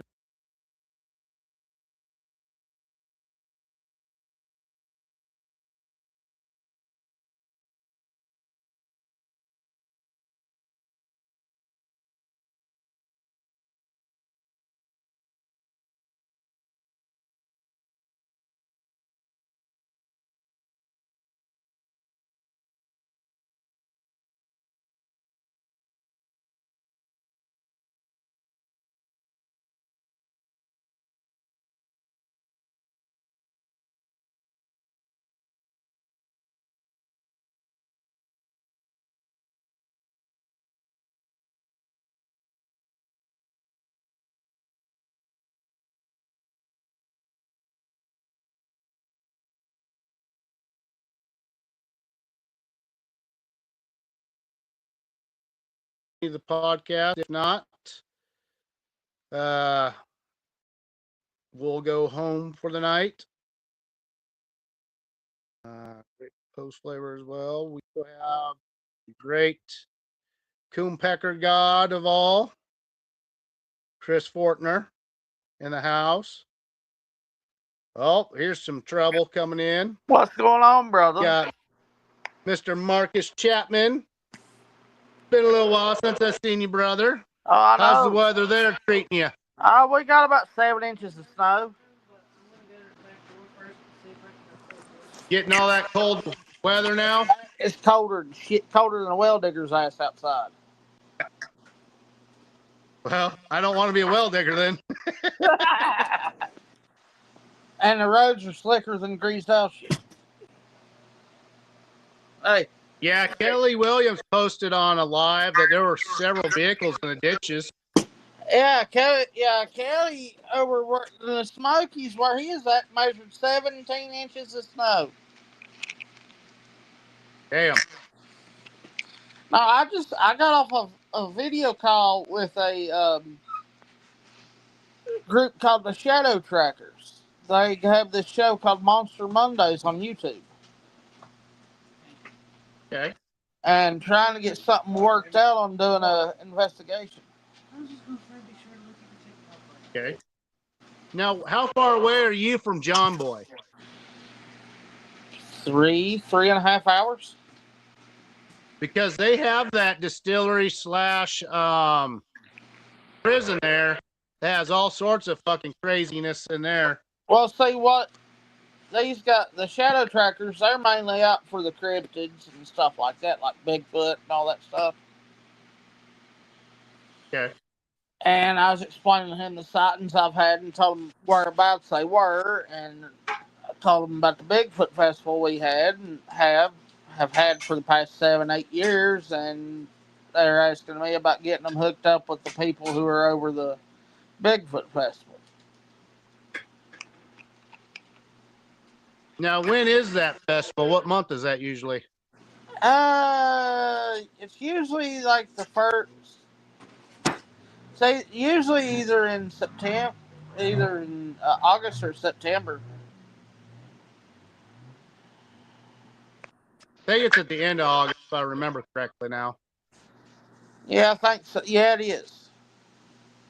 Okay. Yeah, because I remember seeing some kind of post on that recently. Someone had posted it as a reminder. Yeah. Because when we had the Bigfoot Festival, Kenny Parker and Moonshiner Chad come to the Bigfoot Festival and hung out a little bit. That's cool. So what have you been up to lately? You know it, just hanging out. Hanging out with mom and dad, taking care of them? Well, little sis got to come home and I had to move out so she could have her bedroom back. Okay. So I've been staying with a good friend of mine until I get my camper set up. Still haven't got that thing set up yet? Well, with the weather right now, and it's just getting somebody to wire everything in and hook everything up on the property. Yeah, you don't need to burn that fucker to the ground. Nope.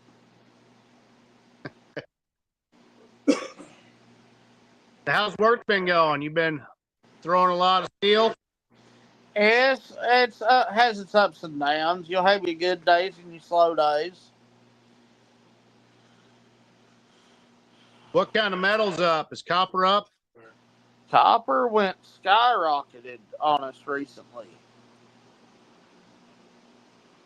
Yeah, because I've been making some jewelry and stuff like that.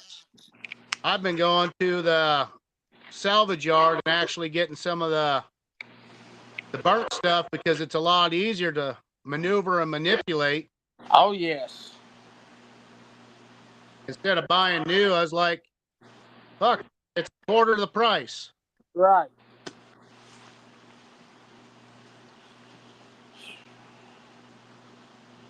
What'd you have tonight for chow? I know you always are eating.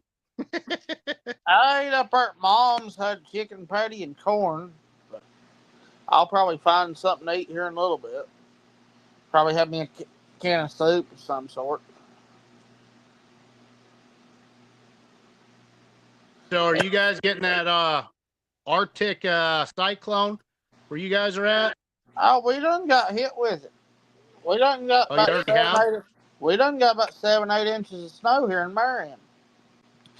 Okay. I thought they said it was supposed to hit Saturday Uh, evening. it hit Friday night, early Saturday morning. Now the East Coast is getting hammered with it right now. Okay, maybe that's what it was. It's gonna run the coastline, but we got a good bit of snow. I ended up getting the old Chevrolet stuck. You forgetting how to drive, are you? It's 2-wheel drive.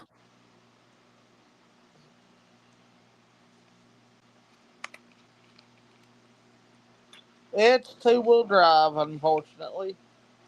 I thought it was 4-wheel drive. It looks like it, but no, it's 2-wheel drive. But see, when we had this ice storm last week, I was able to make it in Mom and Dad's, no problem. But this powdery snow, I couldn't get traction. Yeah. And I had to take my uncle to the ER today, so I drove his truck. He's got a 2500 Dodge Cummins, which I told him if anything happens to him, I want that truck. But I put her in 4 high, didn't have a problem. Okay. Just let that. Now, have you been making anything special, or you kind of retired for now? I ain't made anything. I actually ended up selling all my steel that I bought from the scrapyard to a buddy of mine when everybody was getting popped here in North Carolina. Okay. So I kind of backed away from it, but I do have some stuff. I mean, I do have some ideas. I've got a couple of kegs up there at the shop. Yeah, there's nothing wrong with making a keg steel. Oh, I don't know if you heard, but Michael J. Bowen's in the hospital. Yeah, I seen that. I posted that online.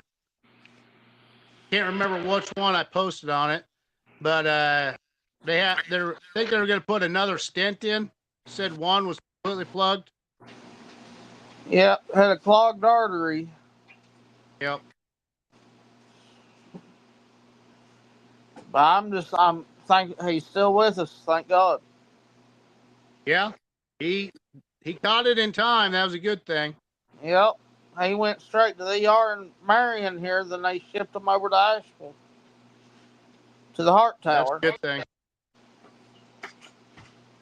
Yeah, they should be able to kick him out here in the next couple of days. Yeah. They just got to make sure that he's taking the meds that they're gonna throw down his damn throat. Oh yeah. So see, today we're taking my uncle to the hospital. See, he fell yesterday and bruised his knee real bad, and today he could barely walk. That's why he wanted to go get checked out. So I took him up to the VA in Asheville to get checked out. They just said bumps and bruises, huh? Busted blood vessels, might as well say bruise, and a sprain. Ouch. Yeah. Yeah, Charlene, she fell down Thursday afternoon, and Richard took her to the hospital because it was really hurting her. And they put a soft cast on her and said it was a sprain, bad sprain. They said she's going to be sore for several days. That's what they told my uncle, but they didn't do a cast or anything. I figured they'd have done a knee brace. Well, it's that soft one that you put around you. They didn't put a true cast on it. Right. One of those yeah, one of those walking soft casts that you could take off, like when you take a bath and shit. Right. She got lucky. So they told him to put ice on it for the next few days. Well, keep an eye on him. Make sure he don't do nothing foolish. He doesn't say he is staying laid up on the recliner. Good place for him. Oh, yeah. Yeah, because 2 years ago, my mom, she had fell going outside my my driveway. It has a nice little slant to it, about 15 degrees. I wasn't thinking about it. I shut the fucking light off when I seen her walking past my Jeep. She ended up fucking sliding and going underneath my dad's pickup, getting stuck. She caught her hands like that. My dad had to get out, crawl out. Instead of him telling me that she was stuck underneath there, he spent 10 minutes trying to get her out. That slick ice, and especially when you shovel shit, if you don't throw some of that salt down or gravel to where you got some traction, it can be a bitch. Yeah, there's a chunk of ice under the snow up there at my uncle's. I was going out to start his truck. I done a damn home run slide on the ice. Like, I landed It sucks on when my that ass. happens. Yeah. I did that one time and landed on my tailbone. It bruised the living fuck out of it. I couldn't sit. I couldn't sleep worth a fuck. I know what that's like. I've done that when I was about 10 years old. Going down to feed a dog. Slid and busted my ass. Well, this was on sidewalk. So when I did the little fucking cartoon dance, fucking went, flipped, hit my tailbone, but also hit my back of my head and fucking busted it open some too. So I was concussed and I had a fucking, wasn't cracked, what did they say? It was that heavily bruised tailbone. They sent me home with one of those round fucking things to sit on because my tailbone on my fucking, yeah, one of those donut things. Fuck. It took about 2 weeks till it calmed down. But man, I was miserable those fucking 2 weeks. I couldn't sleep for fuck. There's no water coming out of the faucet, but there's water coming out of the shower head.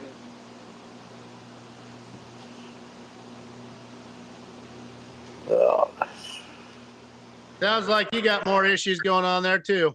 Yeah. Well, it's you figure it's the wind chill's got it in the negatives down here. Yeah, we don't have no wind right now. Right now it's 19 degrees out. No wind. They've got us under extreme cold weather warning for the next 2 nights.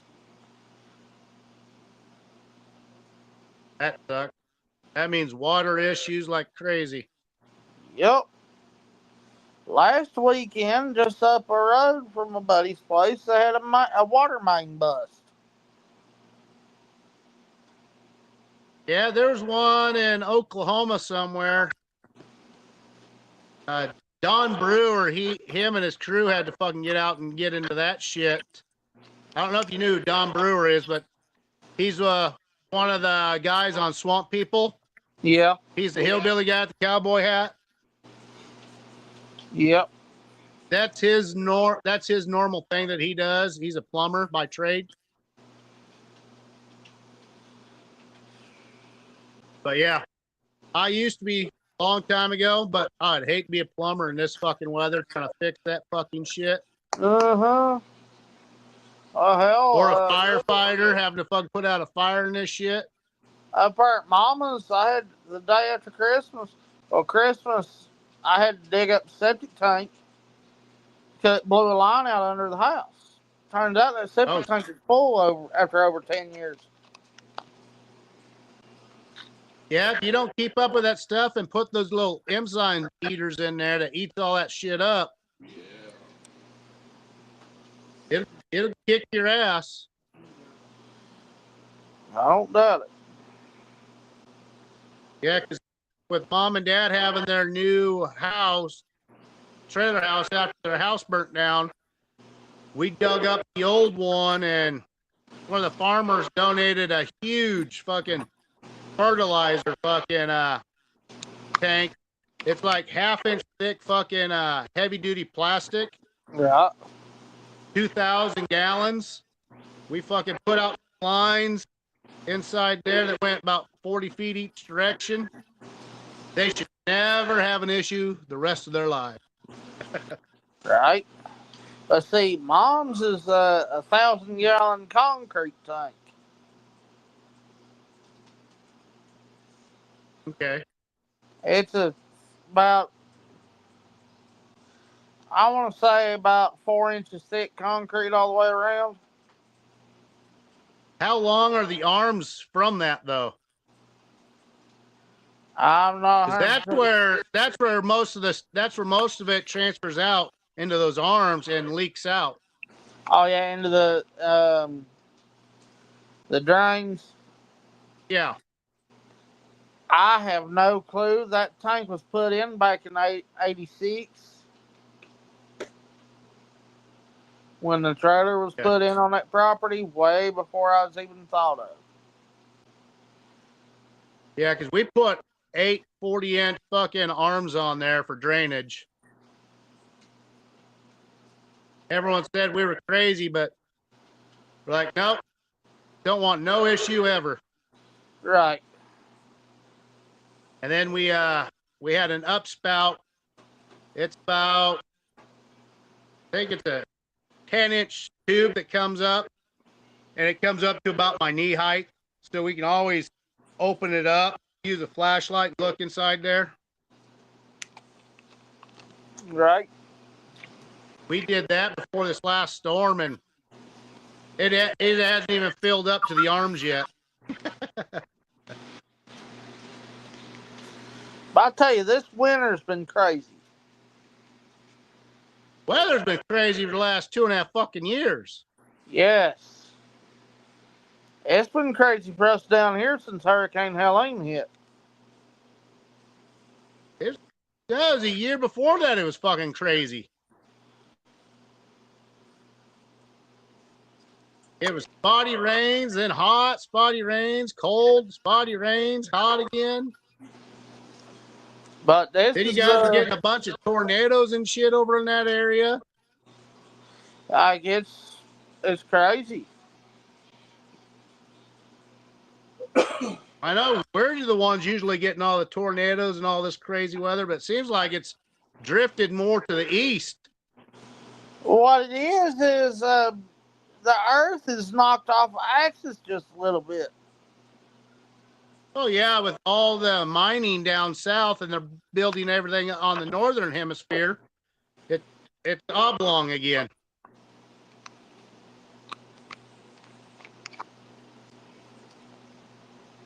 Yeah, I think you and me, we had that discussion one other time.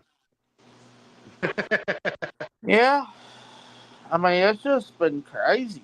I mean, but the way this snow front, before it connected with that low on the coast, it come out of the north. Yeah. Then it connected It with just that missed low. us. Yeah. Because it was over. It was over Virginia. It started over Virginia and Kentucky, then drifted down south here. Then it started snowing. Then moved its way up to the coast, and hooked up that low and get the moisture and the rotation. Yeah. See, I'm in the central state of Nebraska. On the east part, they got clobbered with a lot more cold winds and all that shit. Because it's the way that jet stream run. Yeah. Hell, just that last storm, there's I'd say over 100 people died in it. Yeah, so that's one thing that the news ain't fucking saying anything about.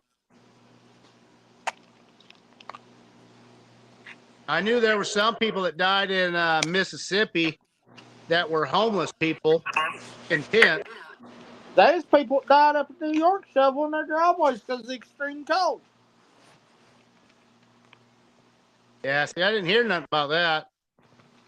But that seen makes a lot of sense, too. I seen a post up about it. Yeah. Cold weather's unfortunate, especially if you don't prepare yourself. Exactly. my town where I grew up, there was this older guy. It was about when I was born. I think I was 1 year old. They had a bad blizzard. The old man was blind. Well, all of a sudden, his trailer house / camper is an Airstreamer was getting cold, really cold. Yep. He went outside and it was snowing so much. He knew how to change out the bottles. He got that changed around, but then he got disoriented and trying to get back into the camper. He couldn't find it. He was at the other one and couldn't find the door. Oh, door. Damn. And they think that his fingers froze up. And at that point, he just sat down and said, fuck it. Damn.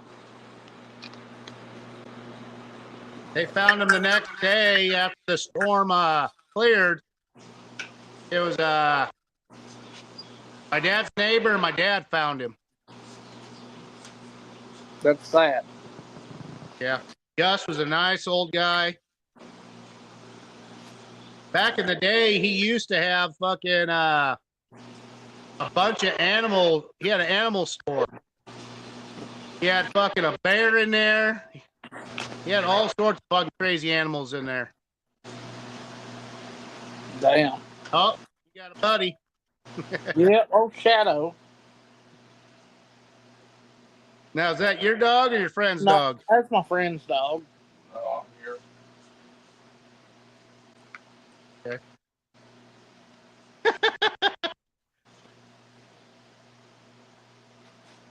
Sounds like, or looks like he'll lick you to death before he bites anyone. Exactly.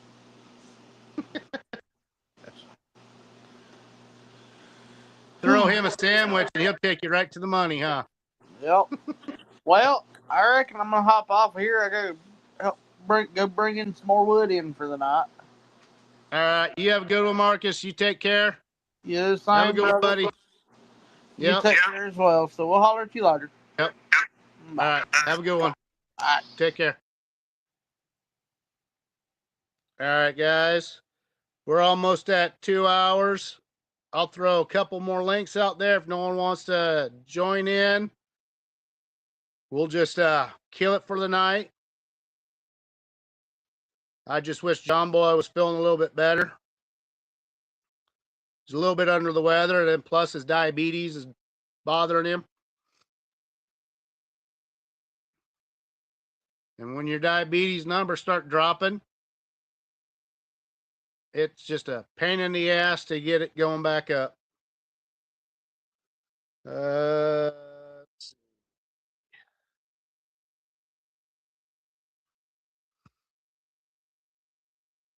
Don't see a whole heck of a lot of people on tonight.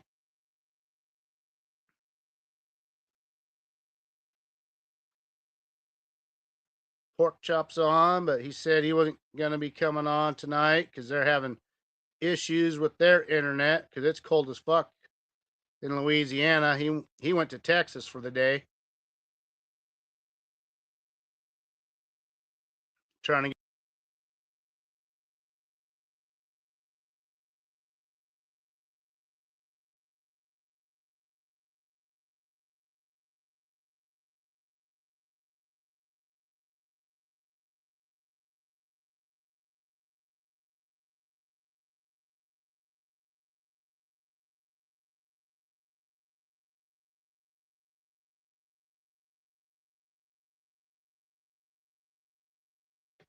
folks. Sorry that we didn't have no special guests on tonight. They kind of fell through with the cold, sickness, and all that. I'm gonna stay on here for just a couple more minutes. If anyone wants a link, message me on here, and we'll put you in. Fuck, part of my hair is fucking sticking up.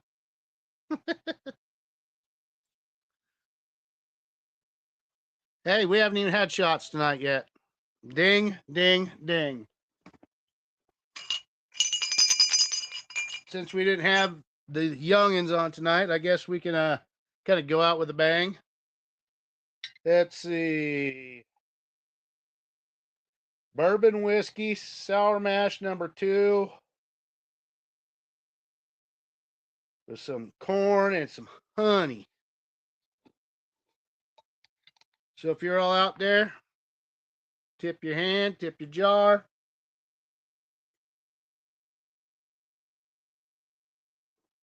Mmm, yummy, yummy. In my tummy.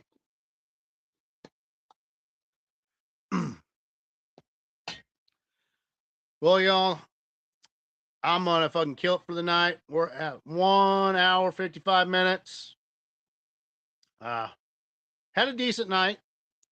Wish we would have had our special guests on there. Again, we're trying to make sure that those youth and John Boy get some more sponsors. Bam Bam says, go out my ass. I just got here. Okay, Bam Bam, I'll hang on for a little while. I just need someone else to jump on here so we can chat. If you want a link, let me know. I'll send out one more link and to a couple people. If no one else joins in here in the next 4 or 5 minutes, I might just call it a night because I don't want to be rambling and around myself. I'll send Marfugal Bar a link. I will send Eric Buckland a link. Let's see, who else? There's Bam Bam. I'll send Not a link.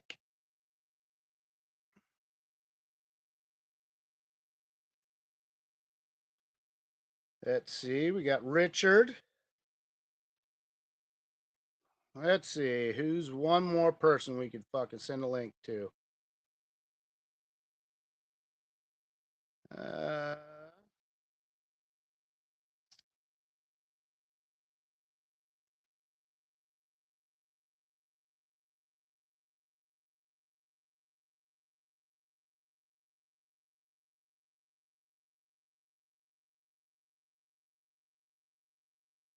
See if anyone wants to join in the fun. Yeah, I know, Bam Bam. Where were you going tonight? Where did you have to come home from?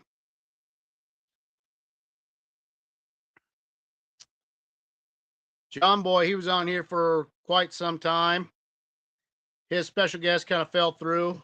One household got sick. The other one was busy due to storm issues. I'll work on getting some more people in here.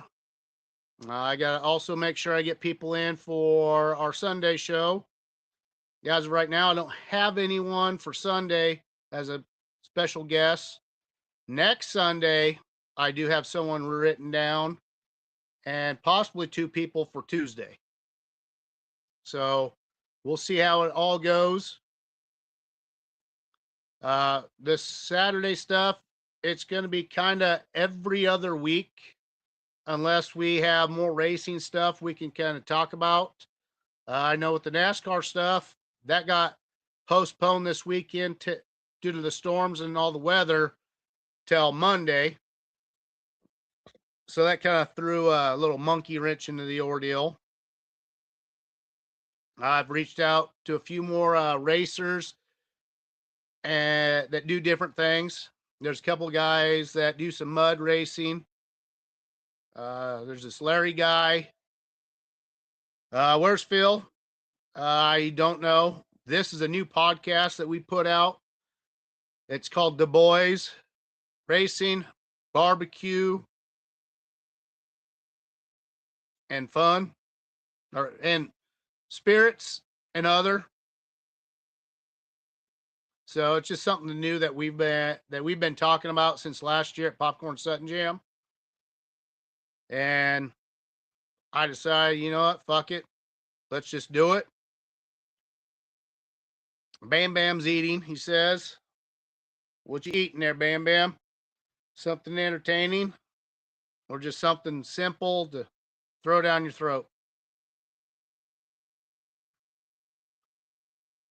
And there is 2 other people I guess I can throw an invitation to.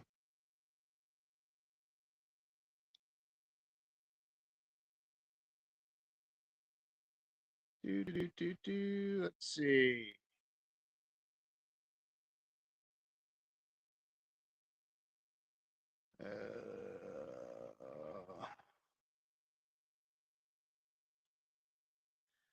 I don't know who else would be wanting and willing to come on here. I'll send a link to Scully. I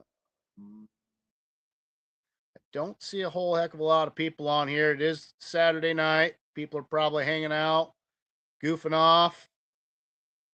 Bad weather tends to keep people at home. I figure more people would be on, but obviously not. I don't see Crazy Chuck anywhere on here either. Sent a link out to Richard.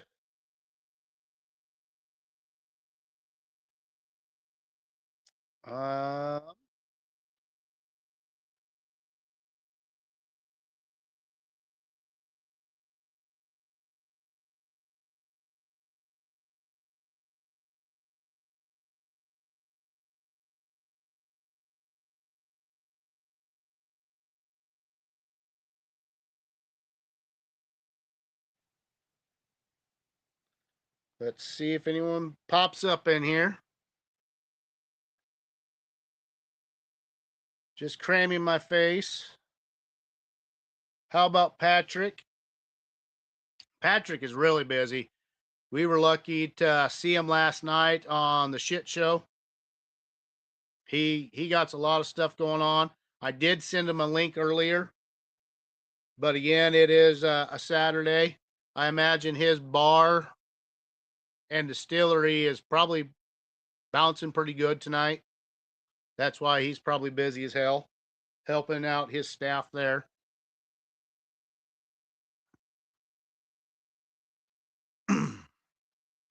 I'm thirsty. I've been running my mouth so fucking much tonight. I don't know what this one is. Don't have a label on it. So ding, ding, ding to Mystery Shine.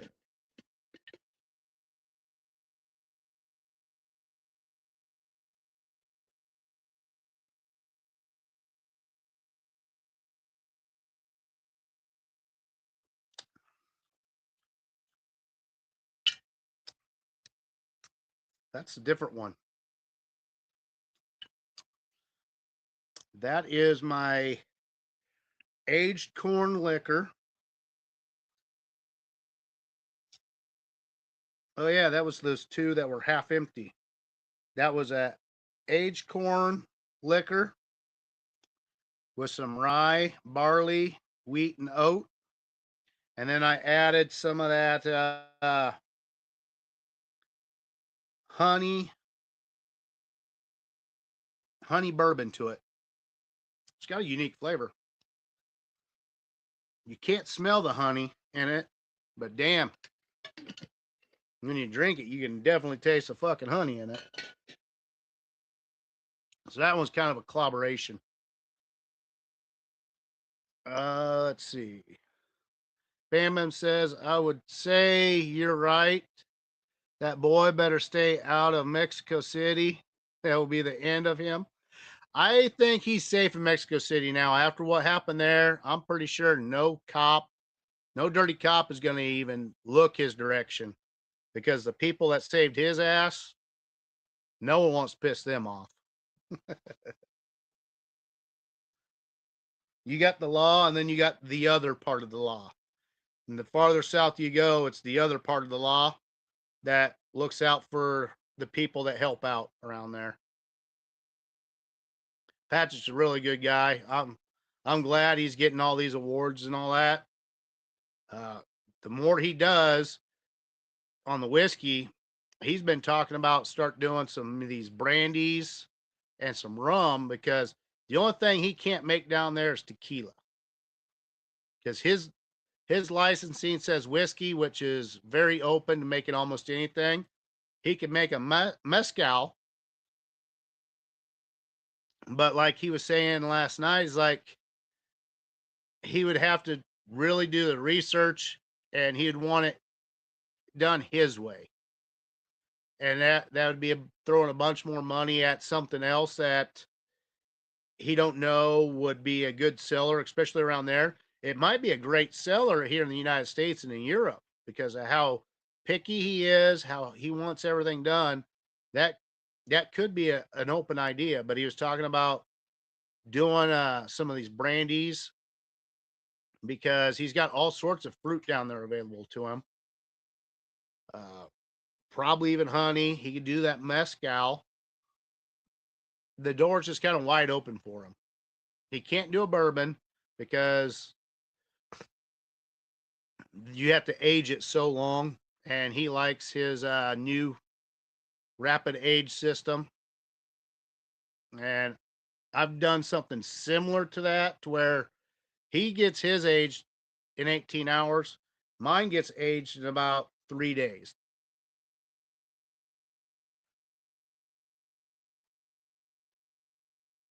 I did send a link to Lisa Day out there if she wants to jump in, say hi. Scully, Jason Acosta, Gliz. Gliz usually stays pretty busy with his wife down there in Oklahoma City. Let's see. Bam says, can you just imagine the sources that he could come up with in Mexico? Oh yeah, especially those Halum corns, those different corns. Yeah, that black corn of his. I told him I want some seeds of that black corn. I want to raise some of that here and see how that grows here compared to some of the other corns.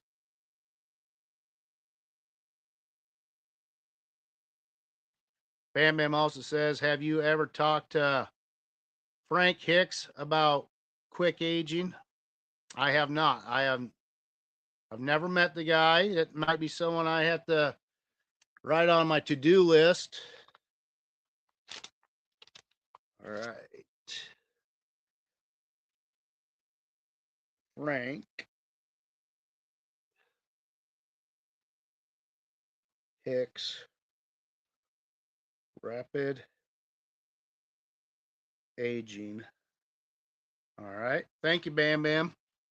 Any little thing I can get to pull someone on some of these shows to explain something. If they don't want to give up their secrets, that's fine.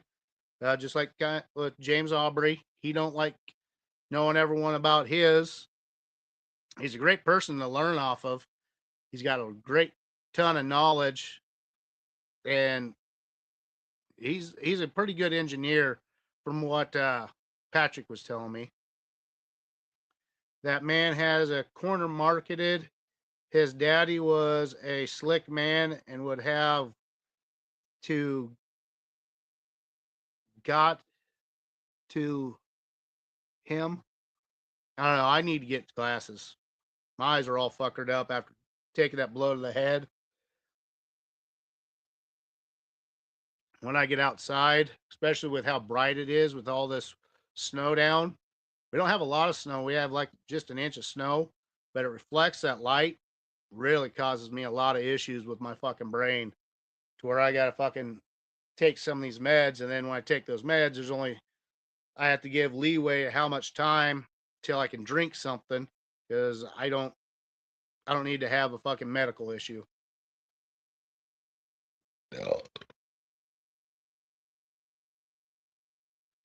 He told me if he give it up, he would come looking for me. Laugh out loud. I gave him my word I wouldn't. Okay. Anyone wants a link, tell me. I'll give you a link as long as I know you. Fred, if you're listening out there, jump on in, say hi or something. I know Bam Bam's out here listening, but I don't know who everyone else is listening and watching. Let's see. The only person been messaging me lately has been Bam Bam. You had Scott Johnson. Yeah. Chris Fortner. You had Eric Buckland tonight. Yeah, it's Smiley Jess. Let's see.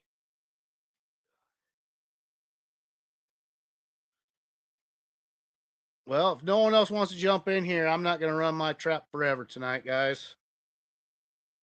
I've got a little bit of a cold. I got one kid that's running a fever, trying to keep him separate from his other two brothers so the others don't get sick. And the only one taking care of him tonight is me. So I might be the one getting sick. So I might be having to drink a little bit more alcohol to kind of run it through my system. I think I'm going to do a ding, ding, ding blueberry jalapeno post flavored. Ding, ding, ding. Cheers.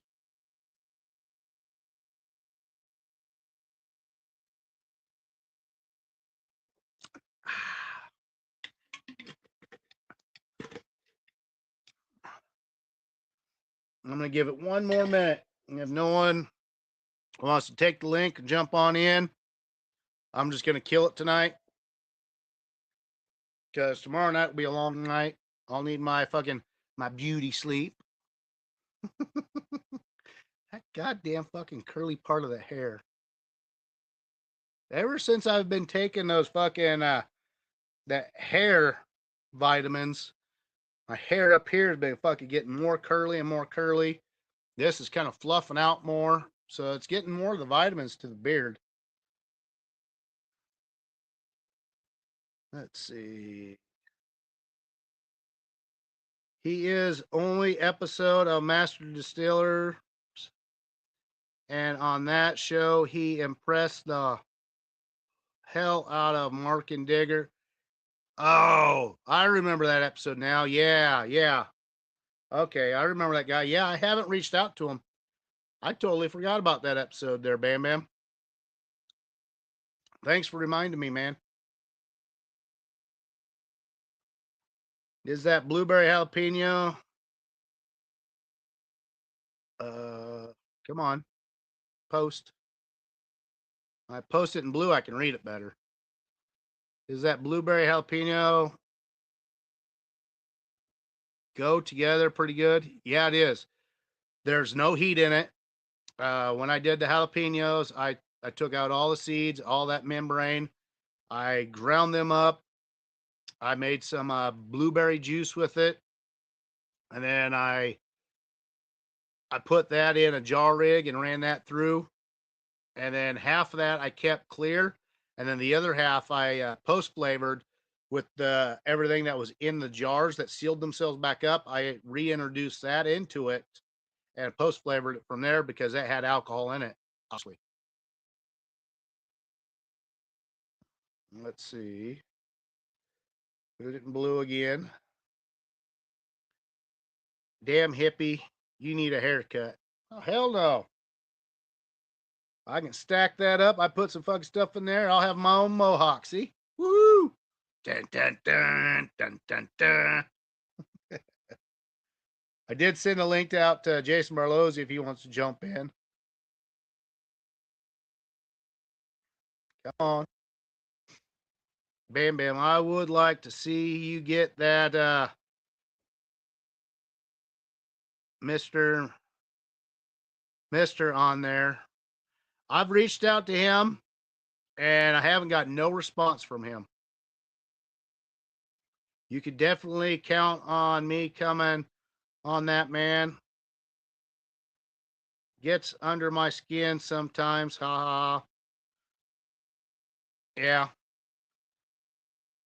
They're on the show. They got certain people that they wanted their personalities to definitely stick out on the show. They wanted everyone kind of to do their own thing, but they also wanted people to kind of work together. And you've seen like on some of the shows, like on Mama B's Master Distiller show, that one guy from Las Vegas was not a helpful guy, kept to himself. He was just kind of an ass. I rewatched that episode and like Mama B said, she should have won. I think that was all pre-ideaed. I think they already knew who was going to win from the get-go. I think someone had some connections there, and that's where that happened. They definitely need to do like a redemption one with Mama B in there. Throw in a bunch of other people, like you have redemption for Alfredo. He's going to be in an episode here coming up. I think, was it the second week in April? I can't remember. Or not April, in February. I can't remember exactly what date that was. But Alfredo, he's been kind of quiet on that part too.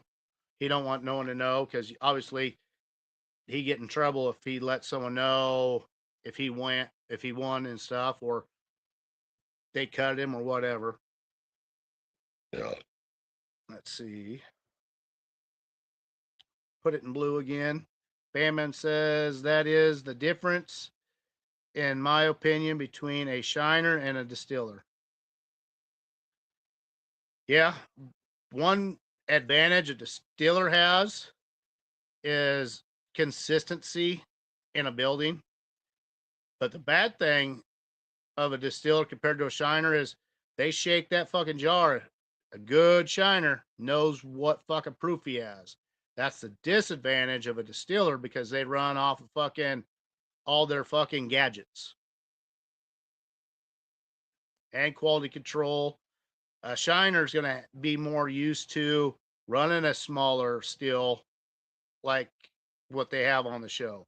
Those big distillers, they can range anywhere from 100-gallon still to fucking a 3,000-gallon still.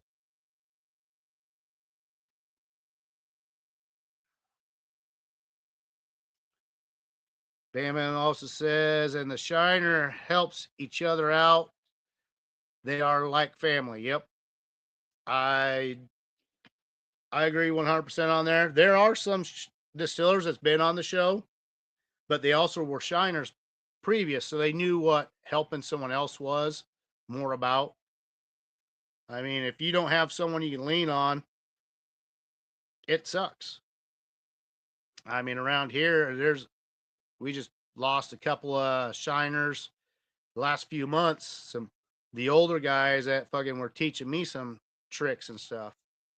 I'm still trying to get this bourbon whiskey one done and hope I can get it into the hands of that older gentleman because his health issues are really getting bad. His kids and grandkids are trying to get him put in a home, and he's like, no. First thing you're going to do when you fucking put me in a home is you're going to fucking sell this house, you're going to sell the land, and you're going to fucking cut me out. Which I perfectly understand. His family homesteaded it way back in the 1860s here in Nebraska. It's been in their family gene pool. He only had daughters, so his family last name is not being moved on. And that's why he's a fighting man. He don't want to give up his house because it's all his memories. His wife died several years ago. COVID got the better of her. He lost a son in the house. That was his only boy. But then he had 3 girls. It's just life throws you a fucking screwball all the time. So if life throws you fucking lemons, you make fucking lemonade shine. Bam Bam says, brother, whether you want to admit it or not, we are the old generation. Now everyone is passing away, and all those young ones below us has got to learn a lot. Yeah, that's why I kind of like teaching some of this stuff to my oldest boy. He likes science. My other 2 boys aren't too much into science. Although here, was it in March or February, we got to do that volcano attraction thing for the science fair. So I get to play with some more stuff that makes messes. And I learned from the last one I did, from when me and JJ made it. We put too much stuff in there. We used fucking heavy duty fucking plumbing plastic. And when it fucking blew up all over the fucking ceiling. The ceiling in the fucking kitchen still all fucked up a little bit. I just couldn't get the fucking all that dye off of it. The old lady got pretty pissed off about that. And then the one time I fucking put the wrong fucking stuff. I got too drunk, put the wrong stuff in my brandy mash. And the warmest place is right next to my fucking office. Well, the office is open on the one side, right next to the fish tank. And that's where my wife's recliner was at. And I had the fucking 3 buckets lined up on top. Well, the wrong stuff I put in there was sugar. It fucking blew chunks. It blew it all over the ceiling, all over the recliner, and all that shit. She was pissed off for fucking a year and a half. Even all the cleaning I fucking did, you couldn't get all of it off. Because when it blew up, I had just passed out in here, and we had slept. It was the weekend. Everyone in the house slept in.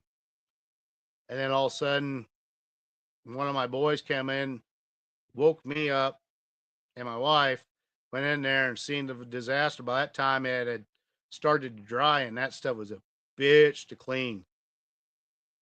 The recliner, we ended up, I took that outside, turned down the fucking, that pressure washer down as low as I could, put some fucking special soap on there, got all that off, but when it dried, you could still smell that on there.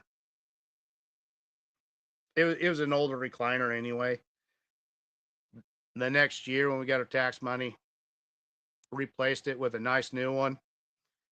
She said, "You will not be putting that stuff behind her." I was like, "Yeah, I am. It's the warmest place in the house, but I'll also be covering it with plastic. So if it does that again, it'll just go all over on the plastic I have down below." That's why I learned, don't get drunk and fucking make your fucking liquor. I'll drink a little bit of beer, so I have to get up and go pee all the time so I don't fall asleep. Yeah.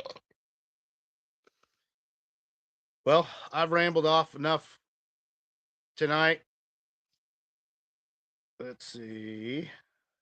On stage, let's see what Bam Bam says again. I turned a new oven purple in the back of the wall coming up from the oven vent and talked about a pissed off lady. It took about 5 years to live that one down. Yeah. When you piss off your old lady, yeah. I was just glad that fucking she wasn't. A lot of times she likes to fall asleep on her recliner, especially this new one now because it's a lot more comfortable. If she would have been fucking sleeping on that recliner when that thing would have exploded and puked, she would have had that all over her. Oh, she would have came in here. She probably would have fucking murdered me.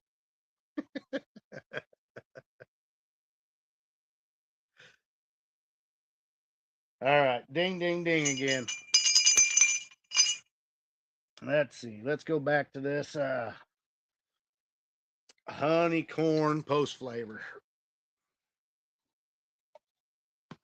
Smell the honey right off the bat.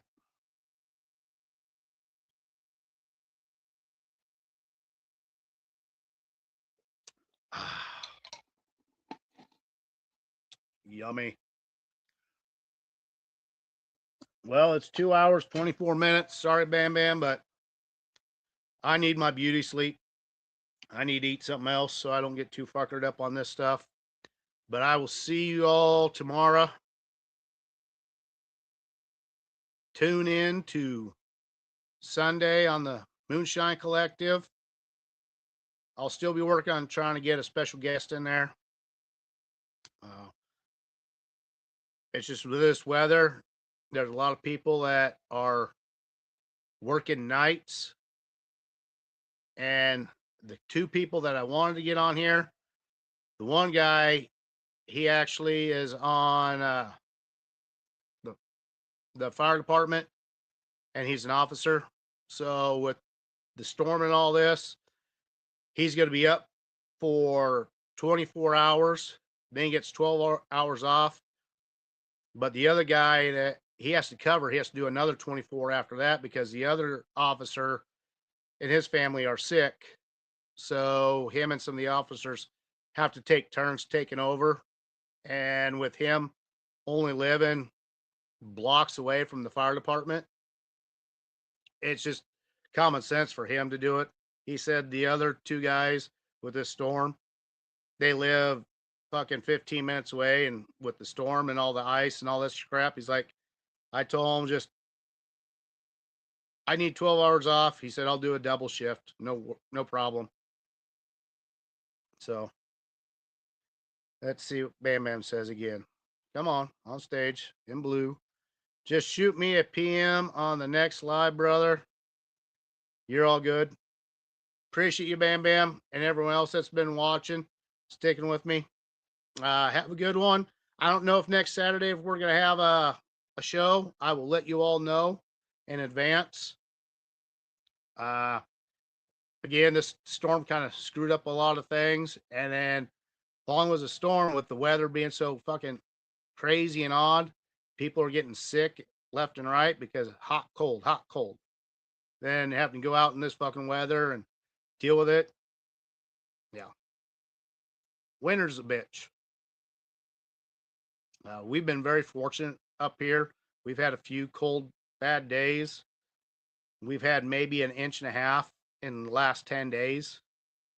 It was all melted off a few days ago. I mean, we've been pretty fortunate. This whole next week is going to be nothing but upper 40s and low 50s for the next 10 days for us, with no chance of snow and stuff, which is odd because usually in January here, we're mid 20s, and at night it's usually single digit. But it sounds like you all are getting our old weather. So you all take it easy. Have a good one. Appreciate you all. See you tomorrow night. Take care. Bundle up and shine on, y'all.